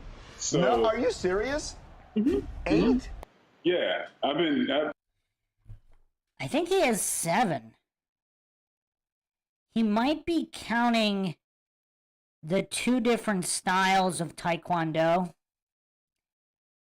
But from what I found, there are 7. just the age, I've been doing it for a long time. And look how he brags about it. When have you heard Seagal brag, oh, I have this many black belts? It was kind of harder to even get the receipt on his Kyokushin Karate 7th dan. 7th dan. Jai White, in that same art, only has a 3rd dan. So the background and history on both of the men, Seagal and Michael Jai White, very impressive. Great history, great background, very skilled. I would give the edge to Steven Seagal for the pure mastery of Aikido in moving to Asia, moving to Japan, training with the masters, seeking them out. Now, of course, Michael Jai White did that too. Back in the 90s, he sought out Bill Superfoot Wallace, a bunch of other fighters. I've done that since I was a kid. Very cool stuff, very great history, but if you were to open a school, which Steven Seagal did, by the way, and he also taught in Japan. So as far as like what I think is a more impressive martial arts background and history, I give it to Seagal for being the first Westerner to teach in Japan and then opening up schools in Southern California. And his level of mastery, at least in Aikido, is so much higher, in my opinion, than Michael Jai White's level of mastery would be in any of the arts that he's trained in. That's bullshit. Now, as far as fitness goes, because strength, power, endurance, physical attributes, it's going to help you be a better martial artist. I mean, Bruce Lee knew that back in the day. Well, that's the thing about Aikido, though. That's the thing about Aikido, is that, Lord Zed, if you just got here, I actually put the images on the screen of Seagal receiving the 7th Dan in Kyokushin.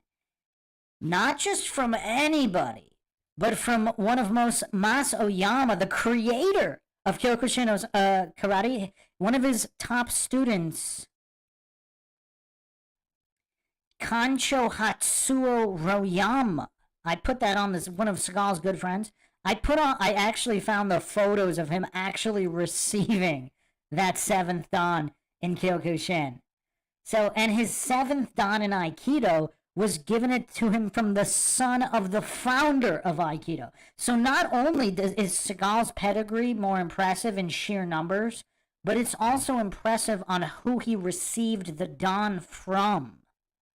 It's not just about the numbers. I don't even know who gave... I couldn't find who gave Michael Jai White his 3rd Dan. I don't know if it was a legit guy, a non-legit guy, but Seagal's were as legit as you can get. It's not... And regarding the fitness angle, for any martial art other than Aikido, that seems valid.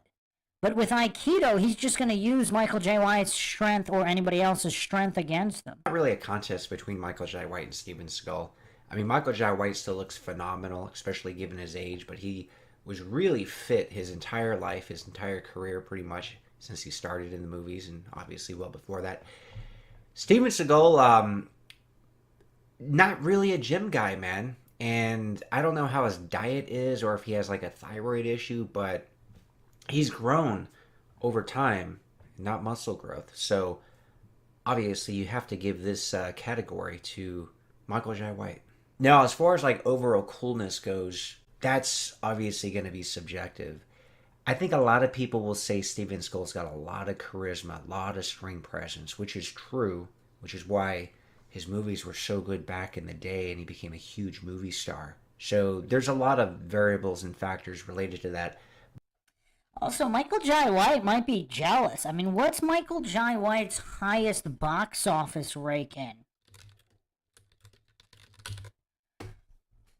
I mean, Seagal was totally top of the A-list with Under Siege and some of those other movies. I mean, I liked Michael Jai White in Spawn. I mean, Blood and Bone is probably Michael Jai White's best movie, but it's such a low-budget movie, I don't think it even made that much money anyway. I mean, Michael Jai White does all these super low-budget movies. I mean, I don't know, was Spawn his biggest movie? And that wasn't even, like, really a martial arts movie. Never Back Down 2, The Beatdown. I mean, that was straight to video. I mean, I don't know. I mean, he had that minor role in The Dark Knight as one of the thugs, but doesn't really count. I mean, yeah, I mean, I don't know. I guess Spawn... Tyson was a TV movie. I mean, yeah, I think Spawn... I mean, that was way back, one of his first movies, 97. I mean... Yeah, I don't know. I think Spawn... I guess Spawn was his highest grossing lead movie. Unless Black Dynamite. I don't think that was a theatrical release, was it? Let me check here.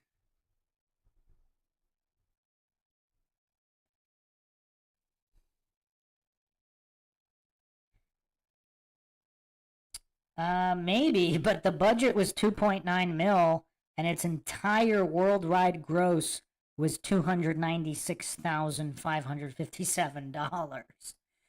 So, let's see what the gross of Spawn was. I mean, Michael Jai White just might be jealous. I mean, Seagal's much higher ranked in Don's. I mean, he was a legit A-lister, much more accomplished in the world of martial arts than Michael Jai White.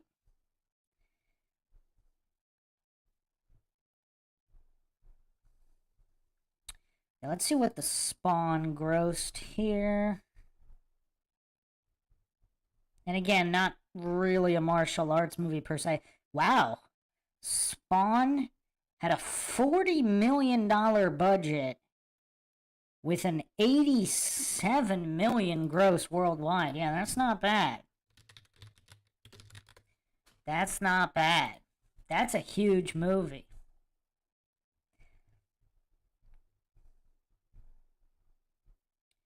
And Under Siege was a $35 million budget, which was actually lower than Spawn's and grossed 156 mil worldwide, so almost double Spawn.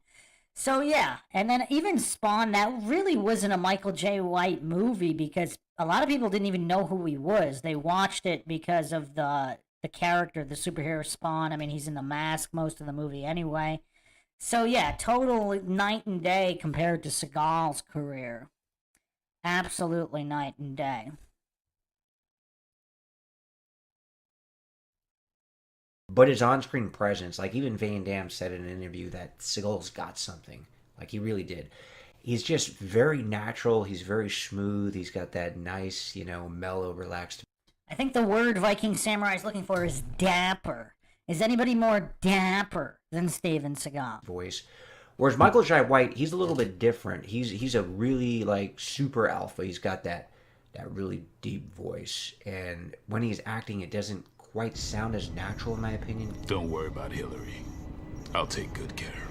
It doesn't sound that natural, man. I actually prefer just his normal voice, which, you know, when he's in interviews, sometimes he'll even go to that deep mode, but then it'll be normal Michael J. White, and that's, it probably depends on the character he plays in film, but I think he should just play more his normal voice, honestly.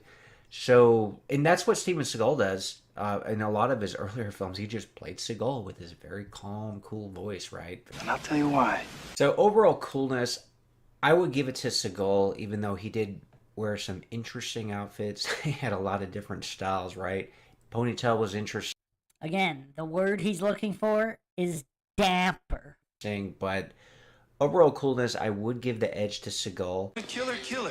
I don't mind if you kill her, you know, because I don't know her at all. Such a cool guy. Now, of course, this kind of ties into the movies as well. And when I talked about, like, the voice, Seagal started doing more accents, right? I don't think that worked in a lot of those films from, like, the last 20 years. I don't know why he did that, but I don't think that quite worked. But the quality of the films obviously went downhill. So if you talk about the overall filmography, you have to give it to Seagal. He had amazing co-stars, amazing directors like Andrew Davis, for example. Look at a film like Under Siege and co-starring with Tommy Lee Jones and who's that psychotic blonde dude?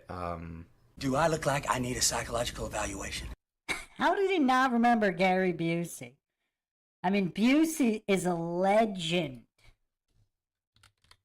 An absolute legend.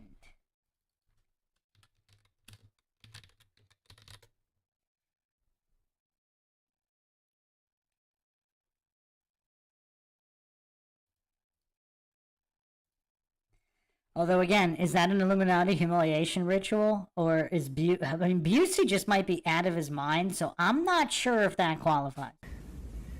Not at all. Yeah, Gary Busey. So, Seagal's early body of work alone cements it. He had like a good 10-year run, 88 to 98. But really his first 4 films really kicked it off, and that was before Under Siege, right? So, yeah, I mean, Michael J. White he has not been in any film that can compare to any of those. He did have a really good start, though. You know, he did the Mike Tyson straight-to-TV movie. He did Spawn, that got their theatrical release. He starred opposite Van Damme in Universal Soldier: The Return. He starred opposite Seagal in Exit Wound. So he got some pretty good roles, but see, the issue is that, and this obviously happened to Seagal and Van Damme and Stallone and Arnold and all those guys, were coming into 2000, the movies were just getting lower budget, and the quality was going down, and all those guys were going straight to video. So, of course, Michael J. White was never able to, like, maintain himself being in, like, theatrical release movies. So the bulk of his career is in that straight-to-video section, where I would say over the last 20 years, his films in general are actually better than Seagal's over the last 20 years. But the thing is, the 10 years prior to that, and just you could even just count 4 films that Seagal did. That alone, if Seagal didn't do anything else, I mean, his legacy is cemented and his filmography is always going to be better than Michael Jai White. So you got to give it to Seagal. There's no question about like the actual movies. But like I mentioned, over the last 20 years, if that's all we're counting, you know, last 20 years, then Michael Jai White would win. Because as bad as I think Welcome to Sudden Death is, for example, which I made a video about, it's still better than pretty much what Seagal's done in like the last 20 years. Can I laugh in your face? Now, as far as an actual fight between the guys, Me taking pride in hurting Seagal, I find no gratification in that. Do I think Michael is a tough guy? No. Do I think he's a martial artist? No. They don't see eye to eye. it's pure speculation because we don't really have anything to basically judge, at least a competitive fight on. And obviously there's a big difference between a sport fight with rules and an actual street fight. But as far as like a competitive fight, there's a big difference between people that make the walk, get in a ring and a cage, train for that specifically, and fight in an MMA bout. Which is true because you could really only speculate from sparring. We know Michael Jai White, at least there's good indication, actually does spar. Steven Seagal, he puts on a lot of demonstrations. Michael Jai White puts on demonstrations as well. I don't know how much actual sparring Seagal has. Michael Jai White has some, obviously. But if yeah, but I mean, how do you spar with Seagal? Because he just puts you down in half a second. Like, you can't really spar with a guy so technically advanced. If it were a sport fight, I'll tell you why you would probably have to give the edge to Michael Jai White, simply because he's the better conditioned athlete. But the fight's only going to last a half a second, so I don't think conditioning is really going to be a factor in this one. He's going to have better endurance. He's going to be able to go the distance. I don't think Steven Seagal, at least in this state, would really do that great in a sports competition. Like, he might be able to finish it very quickly, but, you know, under specific rules with specific techniques that are banned, Steven Seagal is going to be very limited. I don't think that matters, because like as we went over those clips, if Seagal just comes in with a straight punch, he does that faster than anybody other than Bruce Lee, so I don't know. Plus the physical capability of him. Come on. Now, if you're actually talking about the street, I actually think Seagal could take him, man. I think Seagal could take a lot of people in the street just because he's got a different mindset and philosophy. Breaking spines. I don't care who you are. You're dead. Yeah. And ways of doing things, and obviously different techniques. And yes, it's not a dig on Michael Jai White. I just think Seagal could beat a lot of people in the street. If I have to fight, I don't care about the law. Yeah. I care about ending it quick. Oh, those are some ice cold words from the one and only master, Steven Seagal, possibly the most incredible, most accomplished, most pedigreed. I mean, this guy is martial arts royalty. And Michael Jai White, he would actually do pretty... Wow, that is not impressive from Michael Jai White's old karate footage. damn good in the sports competition. I believe that's an official tournament, so I guess he did light contact tournaments. That was not impressive at all. Anyway, let me know what you guys think in the comments, obviously. Who's got it, Seagal or Michael Jai? So yeah, let's do the poll. We did one on Seagal and Van Damme. Everybody picked Seagal, except for I think one or two people.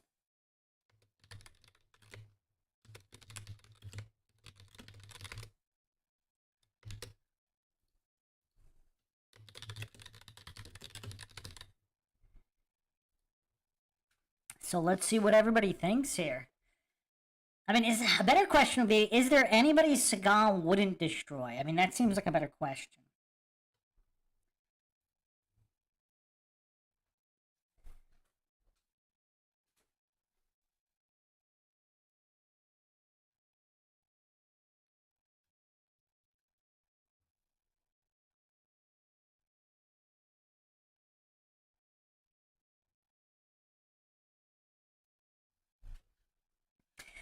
So we have here 80% yes, 20% too triggered to decide, 0% stating Seagal would not destroy Michael Jai White. Lord Zed says no, he destroys all. I mean, it's kind of, other than Bruce. I mean, and it wasn't really fair either, because what stage of Bruce was this? Because if Seagal would have been a teenager, I think 20 at the oldest. So that's almost not fair, because this is a 30-year-old Bruce Lee. I mean, we would have to get a time machine to pit 30-year-old Bruce against 30-year-old Seagal. And I have no idea what would happen in that situation based on, I mean, just based on all of the receipts in the past 15 hours of examination of the life and times and alleged crimes of Steven Seagal. Yeah, kill the bank. I'll be going over Van Damme's anti-Illuminati position in the Van Damme deep dive as well. But Van Damme's just nowhere near as accomplished. I mean, Van Damme is awesome, but he's nowhere near as accomplished as this reincarnated llama. I mean, and it's just that simple. Alright, so the YouTube stream's actually lagging quite substantially. I'm only going to go over a couple more clips here. We're actually going to save the mastery of Seagal's comedy for the next episode. Perhaps tomorrow, so we can finish up this entire Seagal series. But I'll just go over a couple more clips here in just demonstrating the greatness that is Steven Seagal. Here's a funny clip of Seagal on the Tucker Carlson show a couple of years back. I mean, even Tucker Carlson has to respect the man, Steven Seagal. Man, myth, legend, reincarnated llama. I want to get to your film first. I just read one critic say it was the best you've done in a very long time. Tell us about it. Well, I also think it's the best film I've done in over 20 years. It's a kung fu movie, but really it's just the wisdom of what I consider to be a man who rises to the occasion of helping those who are in tremendous need and becomes, reluctant hero. It has all the... I mean, and again, Seagal really doesn't get the credit he deserves. I wonder if I have a graphic here. YouTube's probably not going to allow me to show it. It is way too controversial. Yeah, wow. Let me see if I can find it, because now I really want to find it. Whenever YouTube doesn't want to let me do something, I have to spend a lot of extra time figuring out how to do it. I mean, it's not even, I guess it's kind of, I mean, it's pretty anti-Illuminati, I guess. Perhaps too anti-Illuminati for most. They don't want this stuff out there.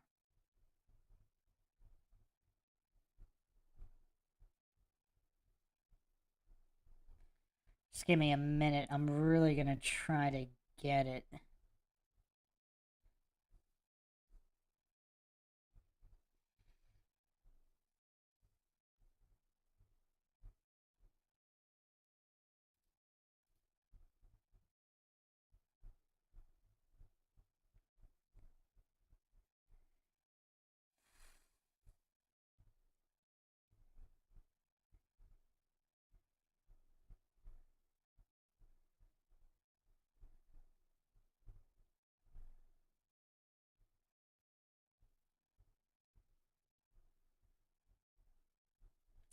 If I can't get in another minute or so. Oh man, this is annoying. Oh yeah, baby. Okay, I think I can get it. It just won't let me put it on the screen if I can sometimes save it as a different format and just brute force spam it. So let's look at the history here. So of course, we have Seagal putting his life on the line. He was a police officer, literally putting his life in the line on saving people, you know, from Katrina onward and even before that. And then he was doing border patrol until approximately 2016, 2017, when he moved to Russia full time. So look at the explosion of illegal immigration as soon as Seagal gets off his border patrol. I mean, look at this. This is astonishing. Because we can't give credit to Trump here, because look at the spike even under Trump. The spike of illegal immigration started as soon as Seagal got off the border. I mean, look at this. Even under Trump, it spiked. Now, obviously, it spiked even more once Trump left office. But with Seagal, it was at least under semi-control. I mean, look at this. I mean, Seagal really kept that border secure. As soon as he moves to Russia, I mean, it's all over. It is all over.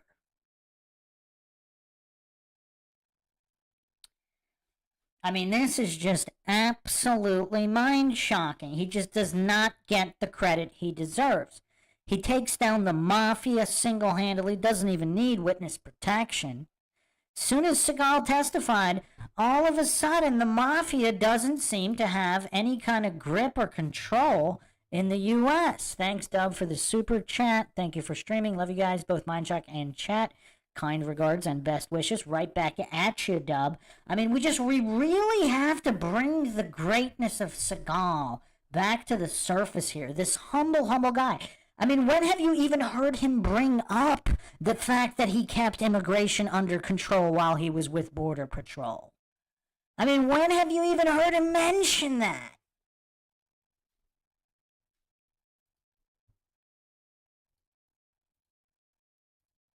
Those different scenes in it that kind of pull the heartstrings of the people, the public, and it's got great action, great story, some great characters, some great Chinese stars. I'm proud of it. It's a wonderful movie. Well, there are a lot of people who need rescuing right about now, I would say. So tell us the other... And of course, his movies bringing awareness to human trafficking, 2018. 2018.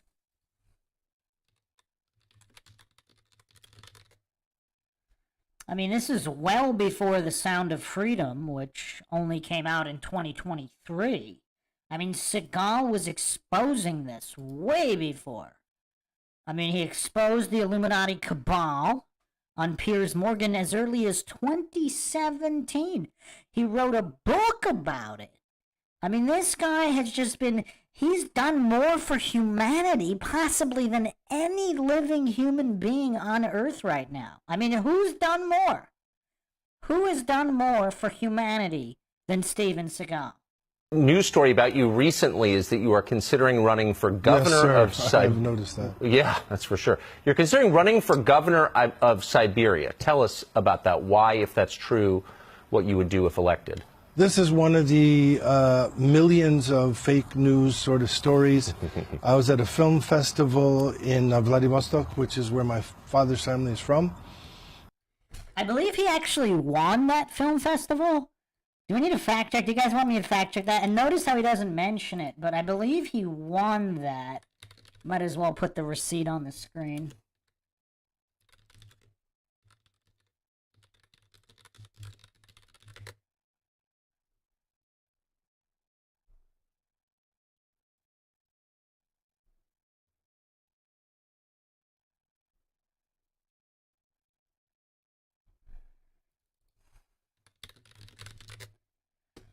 Forgot where I saw that, because again, none of these receipts are all buried because he never brags about anything.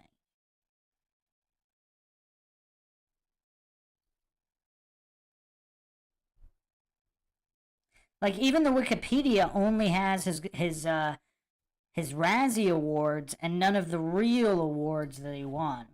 I mean, the Illuminati fix is in, and all these goofs who just jump when the Illuminati says jump, and, you know, attack and hate a guy who's actually possibly done more for humanity than any other human out there.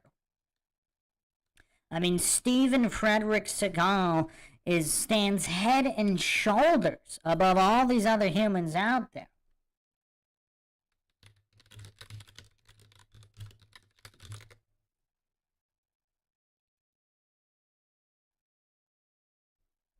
He also won a whole bunch of music awards. Interesting. I mean, if you just look up Steven Seagal awards, I mean, there's a whole bunch that come up.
Yeah, I just had this before. His award-winning. He won quite a few awards, and he never posts about it. It's so tough to find it.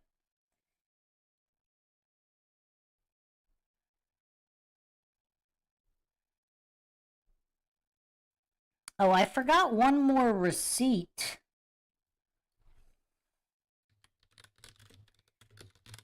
From his martial arts pedigree. I'll put it on the screen right now.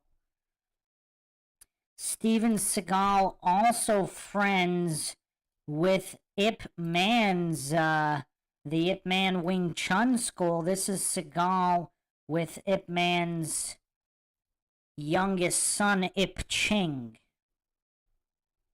So for the people who say that he never met him, he never knew him, I mean, again, I forgot to put this receipt up at the beginning when talking about their martial arts pedigrees, but here's Steven Seagal with Ip Ching, youngest son of Ip Man. Okay, so, yeah, I wanted to put the,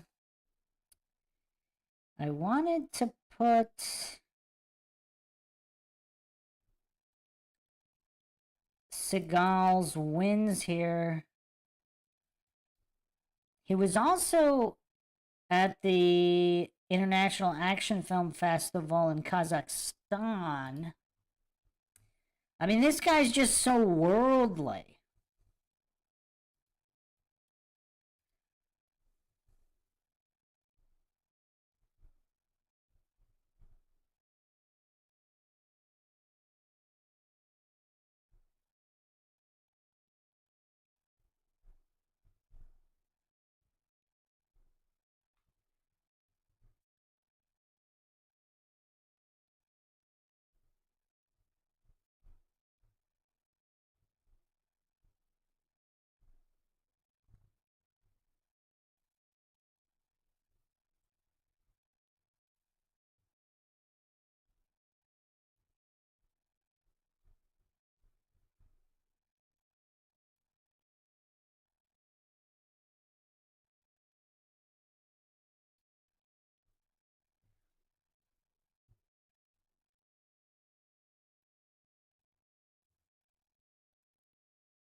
Man, I'm gonna have to put this one up in the next episode. Yeah, he was also in the Moscow International Film Festival.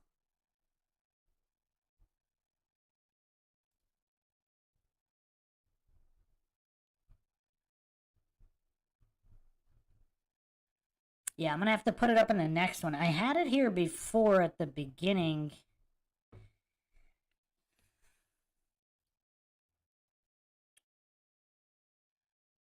He was also in Australia in 2020, helping people during the fires in Australia that destroyed 2,000 homes.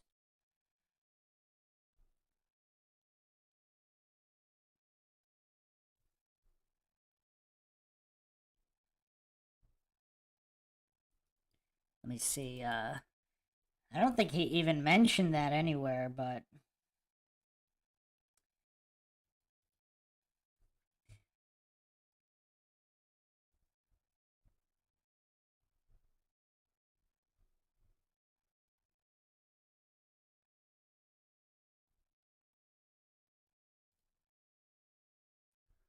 He also supports quite a bit of organizations against human trafficking and, of course, environmentalism.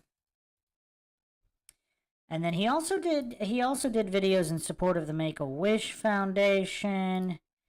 I mean, the guy's just done so much humanitarian things that he just doesn't brag about.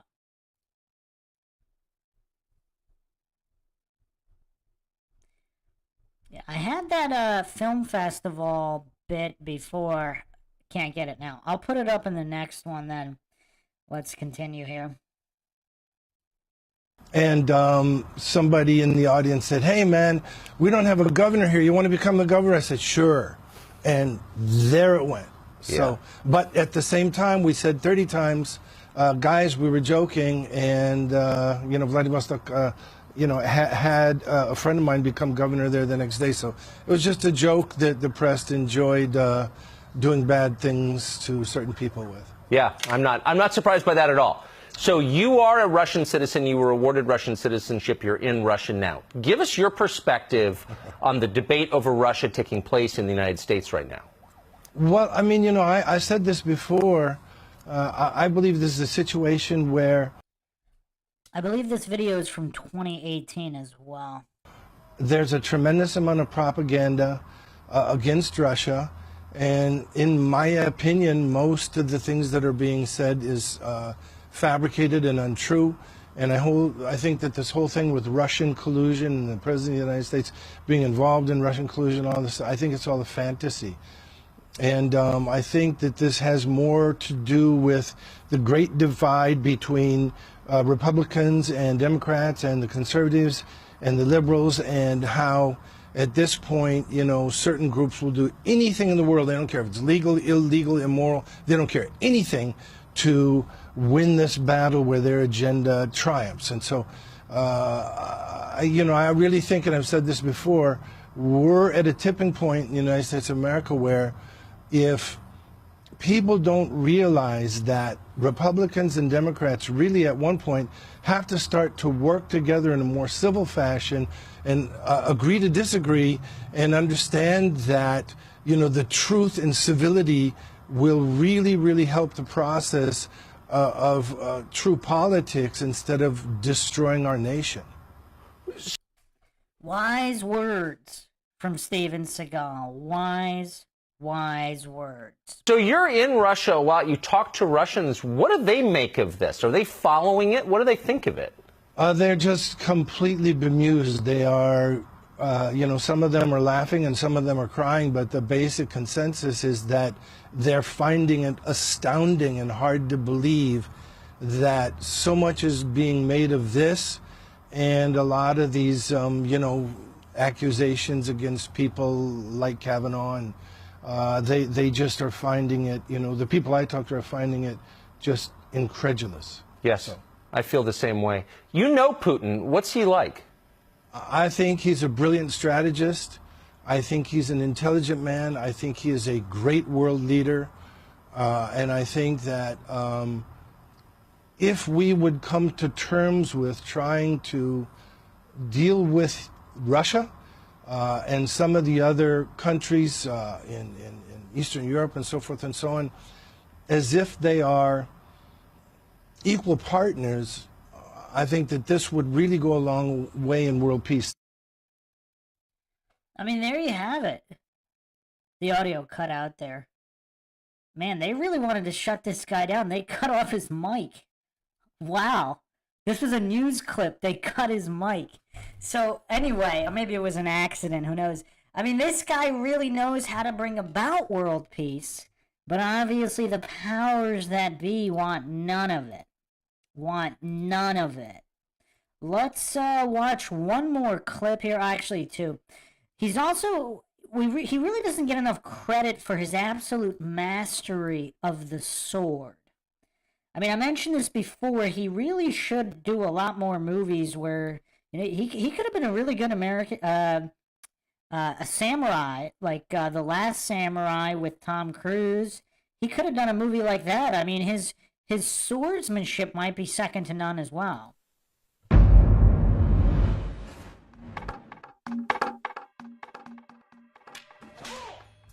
When I was in Japan, I practiced one technique only for 2 years. So he practiced one technique only for 2 years. I mean, that seems a lot more impressive than getting 7 different black belts and 7 different styles like Michael Jai White. And that technique I practiced 8 to 12 hours a day.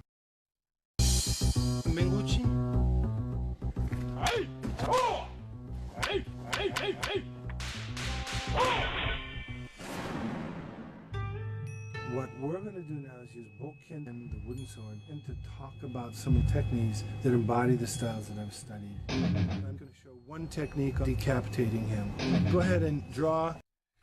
I mean, Steven Seagal is about to show us a decapitation technique. We are in for a treat here. The master himself. As he comes, it's just like that. If I come slow motion, boom, cuts his off, and that's to decapitate, but I'm stopping. I mean, look at that mastery. Lost your right to let you live. Absolute mastery. Real speed there.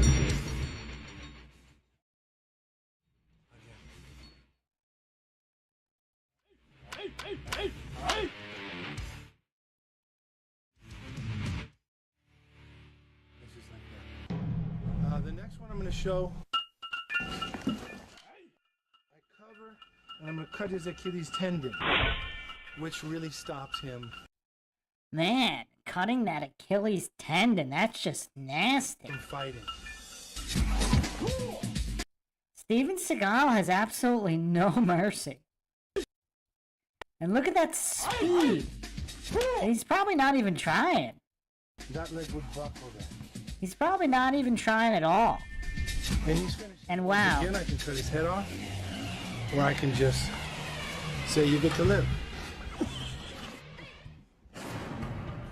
Let's do Menguchi now. And very slowly. It's very subtle. It just slides in. Straight into the throat. As it comes a cut. I mean, look at these underrated sword skills. I mean, this guy's just a master of swordsmanship as well. I come right in here. Goes right through his neck. Right through the neck. Wow. There is no forgiveness on this one. No. There is no forgiveness on this one. Mercy. No mercy. Wow. Steven Seagal is just stone cold. You know what I didn't mention earlier is I think Steven Seagal, I think the world was really robbed because I think Steven Seagal would have also made the greatest pro wrestler. I mean, I know Mike Tyson did a couple appearances in maybe WCW or WWF at one point, like 1 or 2 appearances. But I think Steven Seagal would have really wrecked shop in pro wrestling. I mean, his character is just so incredible, and he would have just destroyed all comers. I mean, can you imagine a Royal Rumble with Steven Seagal coming out first and just mopping the floor with everybody? I mean, it would just be really incredible. I mean, Steven Seagal in pro wrestling in the late 90s, I mean, that would have been fantastic.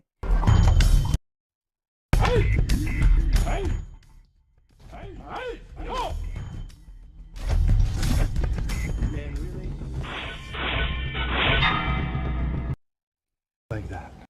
Absolutely deadly. It's a very dangerous move. Again. The way you reach a master level is by practicing hundreds and hundreds of thousands of hours.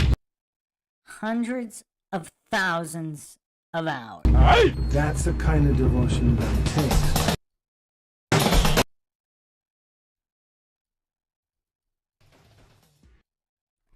And I got one more clip here we're going to check out to round this podcast out. We're going to be doing another episode because obviously Seagal, also one of the greatest comedians that has ever lived, doesn't get the credit for that as either. So this is actually Celebrity Homes. This is an interesting clip showing Steven Seagal at home.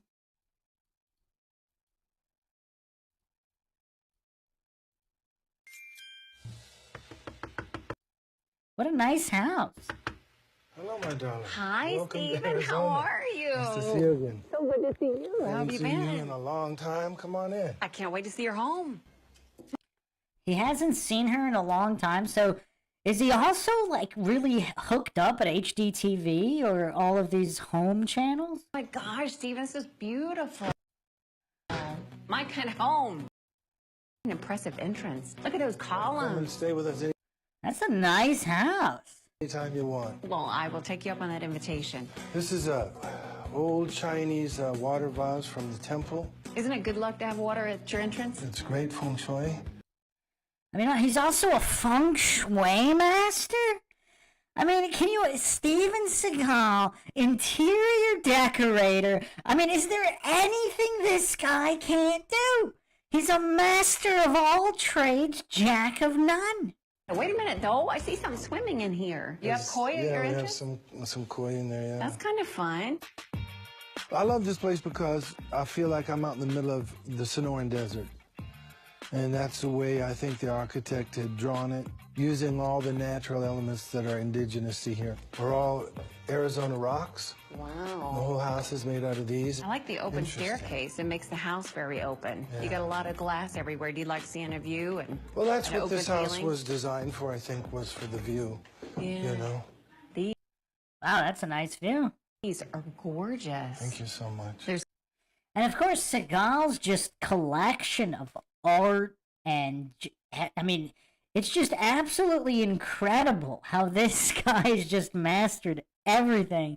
I mean, he's got, what, 3 or 4 world-class collections, swords, guitars, art, artifacts. I mean, just absolutely incredible. Got to be some special meaning behind these. This is Palin Lamo. She is a great Tibetan protector deity. Is that where you put it at the end of the staircase to protect your family? Right. Here is sort of a stylistic painting of Fujisan, the most important mountain we have in Japan. So I just wanted to show you my dining room here. Oh, wow. Let's sit over here and let me just... Does that mean I'm invited for dinner? You're invited for lunch, breakfast, dinner, snacks, right. high tea. Look at this table. High tea with Steven Seagal. This is one whole tree. Can you see that? I mean, he's even got fancy tables. Did you carve it yourself? Well, I mean, it's not really carved. It's just kind of... I just could picture you doing that all. I know you act, you sing, you know. I figured you could carve a tree, right? Yes, ma'am. Wait, so he does carve? Wait, he's a carpenter as well? I mean, wow. I mean, this is just absolutely incredible. I could try. The table is just one of those old Chinese country tables that, you know, I got out of the countryside. Do you enjoy doing that when you travel, collect a lot of the pieces that will inhabit your home? Yeah, I love that. Yeah, and you certainly get to travel a lot. Well, you know, I'm like you. I think that if you've been traveling most of your life, we've been doing this for long, and if you'd rather not traveling, go down south and spend some time with your family. That's right. You were a Southern boy, too, Yeah, which I love. I'll make you talk Southern right now. You get into it, it might come out. We can tell all of y'all watching. We're going to have Steven Seagal talking in Southern. Yes. Yes, I like that. Very good. Another gorgeous room. A real Arizona Western theme. But with a lot of Asian decor. I mean, think about just the juxtaposition of just, I mean, he's of the American South, the American Southwest. He's got Native American, he's got Tibetan, he's got Japanese. I mean, the juxtaposition here is just absolutely incredible. I didn't think that the Asian decor would go, and it blends beautifully. Thank you. I custom made all this furniture because He custom made all his own furniture? I mean, is there anything this guy can't do? I'm tall and I hate it when it's so low down you have to, like, you know. I know the feeling. You're way taller than I am, but for a girl, I'm tall. You know what, you like 5'9" or something like that? 5'10" and 5'10", yeah. There you 5'9" and 3/4. There you go. I stretch it to 5'10". Whoa, what is this? These are just little tiny trinkets, nothing much special. Little tiny trinkets. This is a dinosaur bone. Really? You know, several 100-million-year-old dinosaur bone. I'm just kidding. No. Hey, you can drop it. It probably wouldn't break it. Break the tile is what it would do. Is that strong, huh? Yeah, because I have a lot of the most interesting and deep cultural things from around the world that I've brought, you know, to remind me of my life, I guess. Wow, look at the windows in this room. It's like bringing Arizona inside. Yeah, I mean, that's one of the things that we really loved about this house. You really get to see the country and feel like you're right inside the mountains. It really kind of frames the whole house almost. Yeah. It's like having a big giant painting of real stuff. This is called a hibachi, and this is ashes in here. And the warlords and the emperor and people like that would warm their hands over this when they're sitting on the tatami. Wow. This is an authentic How old piece. is this? This is at least 400 or 500 years old. Are the ashes 400 or 500 years old? Could be. You might want to empty and clean it out. No. I'm just kidding. Those ashes are worth something to me. This is where your whole family enjoys sitting and watching TV? People don't know. They think Steven Seagal, big action man. They don't know, like, what a sweet, tender dad you are and good husband. You know what? I sure enough love my children and my wife, and I love the family time. That's the most precious thing. Steven Seagal, Family Man. They need to remake The Family Man with Nick Cage with Steven Seagal. Can you imagine? That would be a big hit. Can you give your daddy a kiss? Oh. Okay, let's go. Let's go to LA. You know what? I gotta say, this is the best thing in your house. What a fantastic outdoor space for you to be able to come here after a long, hard day at work fighting crime. You're posse deputy chief here in Arizona, aren't you? That's right. That's exactly That's right. impressive. He's deputy chief in Arizona. Yeah, I think this was this when he was with Border Patrol before he left for Russia. This was when the illegal immigration was under control. As soon as he left, seems to have skyrocketed. So being the crime fighter that you are, does that mean you're actually armed right now? I happen to be, yes, ma'am. You are? Yes, ma'am. Where is it? Right over here. Let me see. Whoa, okay. I'm gonna stay over here in this nice, safe concrete chair. Yeah, so... Now, do you use these kind of weapons in your new Real series? Yes, this is exactly what I'm using in the Real series. I wanted to try to make it the most authentic cop show I could. The other thing I use on the Reels show is an M4, and this is my duty weapon. What is this? This just kind of walks out into your house? Steven, I gotta go. The house tour's been fantastic. I wonder if they're going to show... I guess they're not going to show his armory. Who can imagine what Seagal's armory looks like? I'm kidding. You look at the beautiful cactuses, the flowers. This is why you live in Arizona. This is real medicine for the soul. Well, Nancy, I'm so happy to see you again. It's been a long time. So good to see you, too, and I love your view. I can imagine coming home after all that you do and just relaxing with this view. Such an honor to be here in nature like. There is. Well, so good to see Bless you, and please give my love to your family. I will. All right. Save my dinner chair, okay? I will. Okay. All right. Bye. What a great family, man. There's actually one more clip we got to go over, which is in environmentalism. This is from a 2018 conference. And here he is speaking on the environment.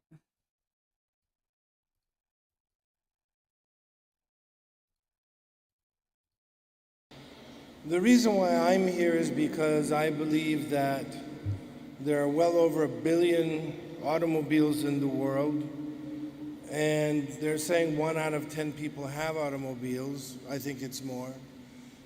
And I think that there's no secret, up until now, a lot of the automobiles that we have been using around the world have not helped the environment. I believe that today is a good day to show you all examples of the future.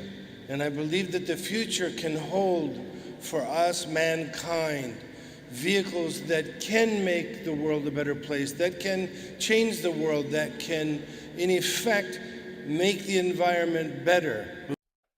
So he's also like a futurist environmentalist here. I mean, just absolutely incredible. Believe it or not. Some of the technology you guys know about and some you don't. We have automobiles right now that can fly. We have vehicles that can go on the water, go under the water, hover, go high, go low. We have sustainable automobiles that can Yeah, I don't know if Seagal ever felt for the climate cult. He was just mostly against polluting with toxic chemicals, if you've seen On Deadly Ground. And here, the vehicles, he's mostly talking about the just not polluting. I don't think I ever heard him fall for any of the climate cultist thing. outsmart the average computer that most of us are using for normal laptops. So with this kind of technology, you will see AI, you will see intelligence in the automobiles that will work with human beings as if they are an important, sustainable part of life that will aid them in not only where they want to go, but making the world a better place. And just as people go all over the world in many different remote places and common places, automobiles do the same thing. What that means is pollution does the same thing.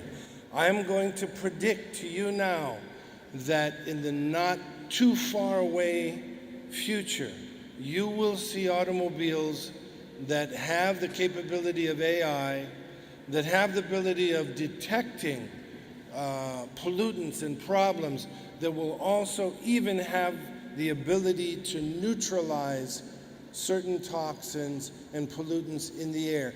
Therefore, really, really, really changing the world. That's my prediction.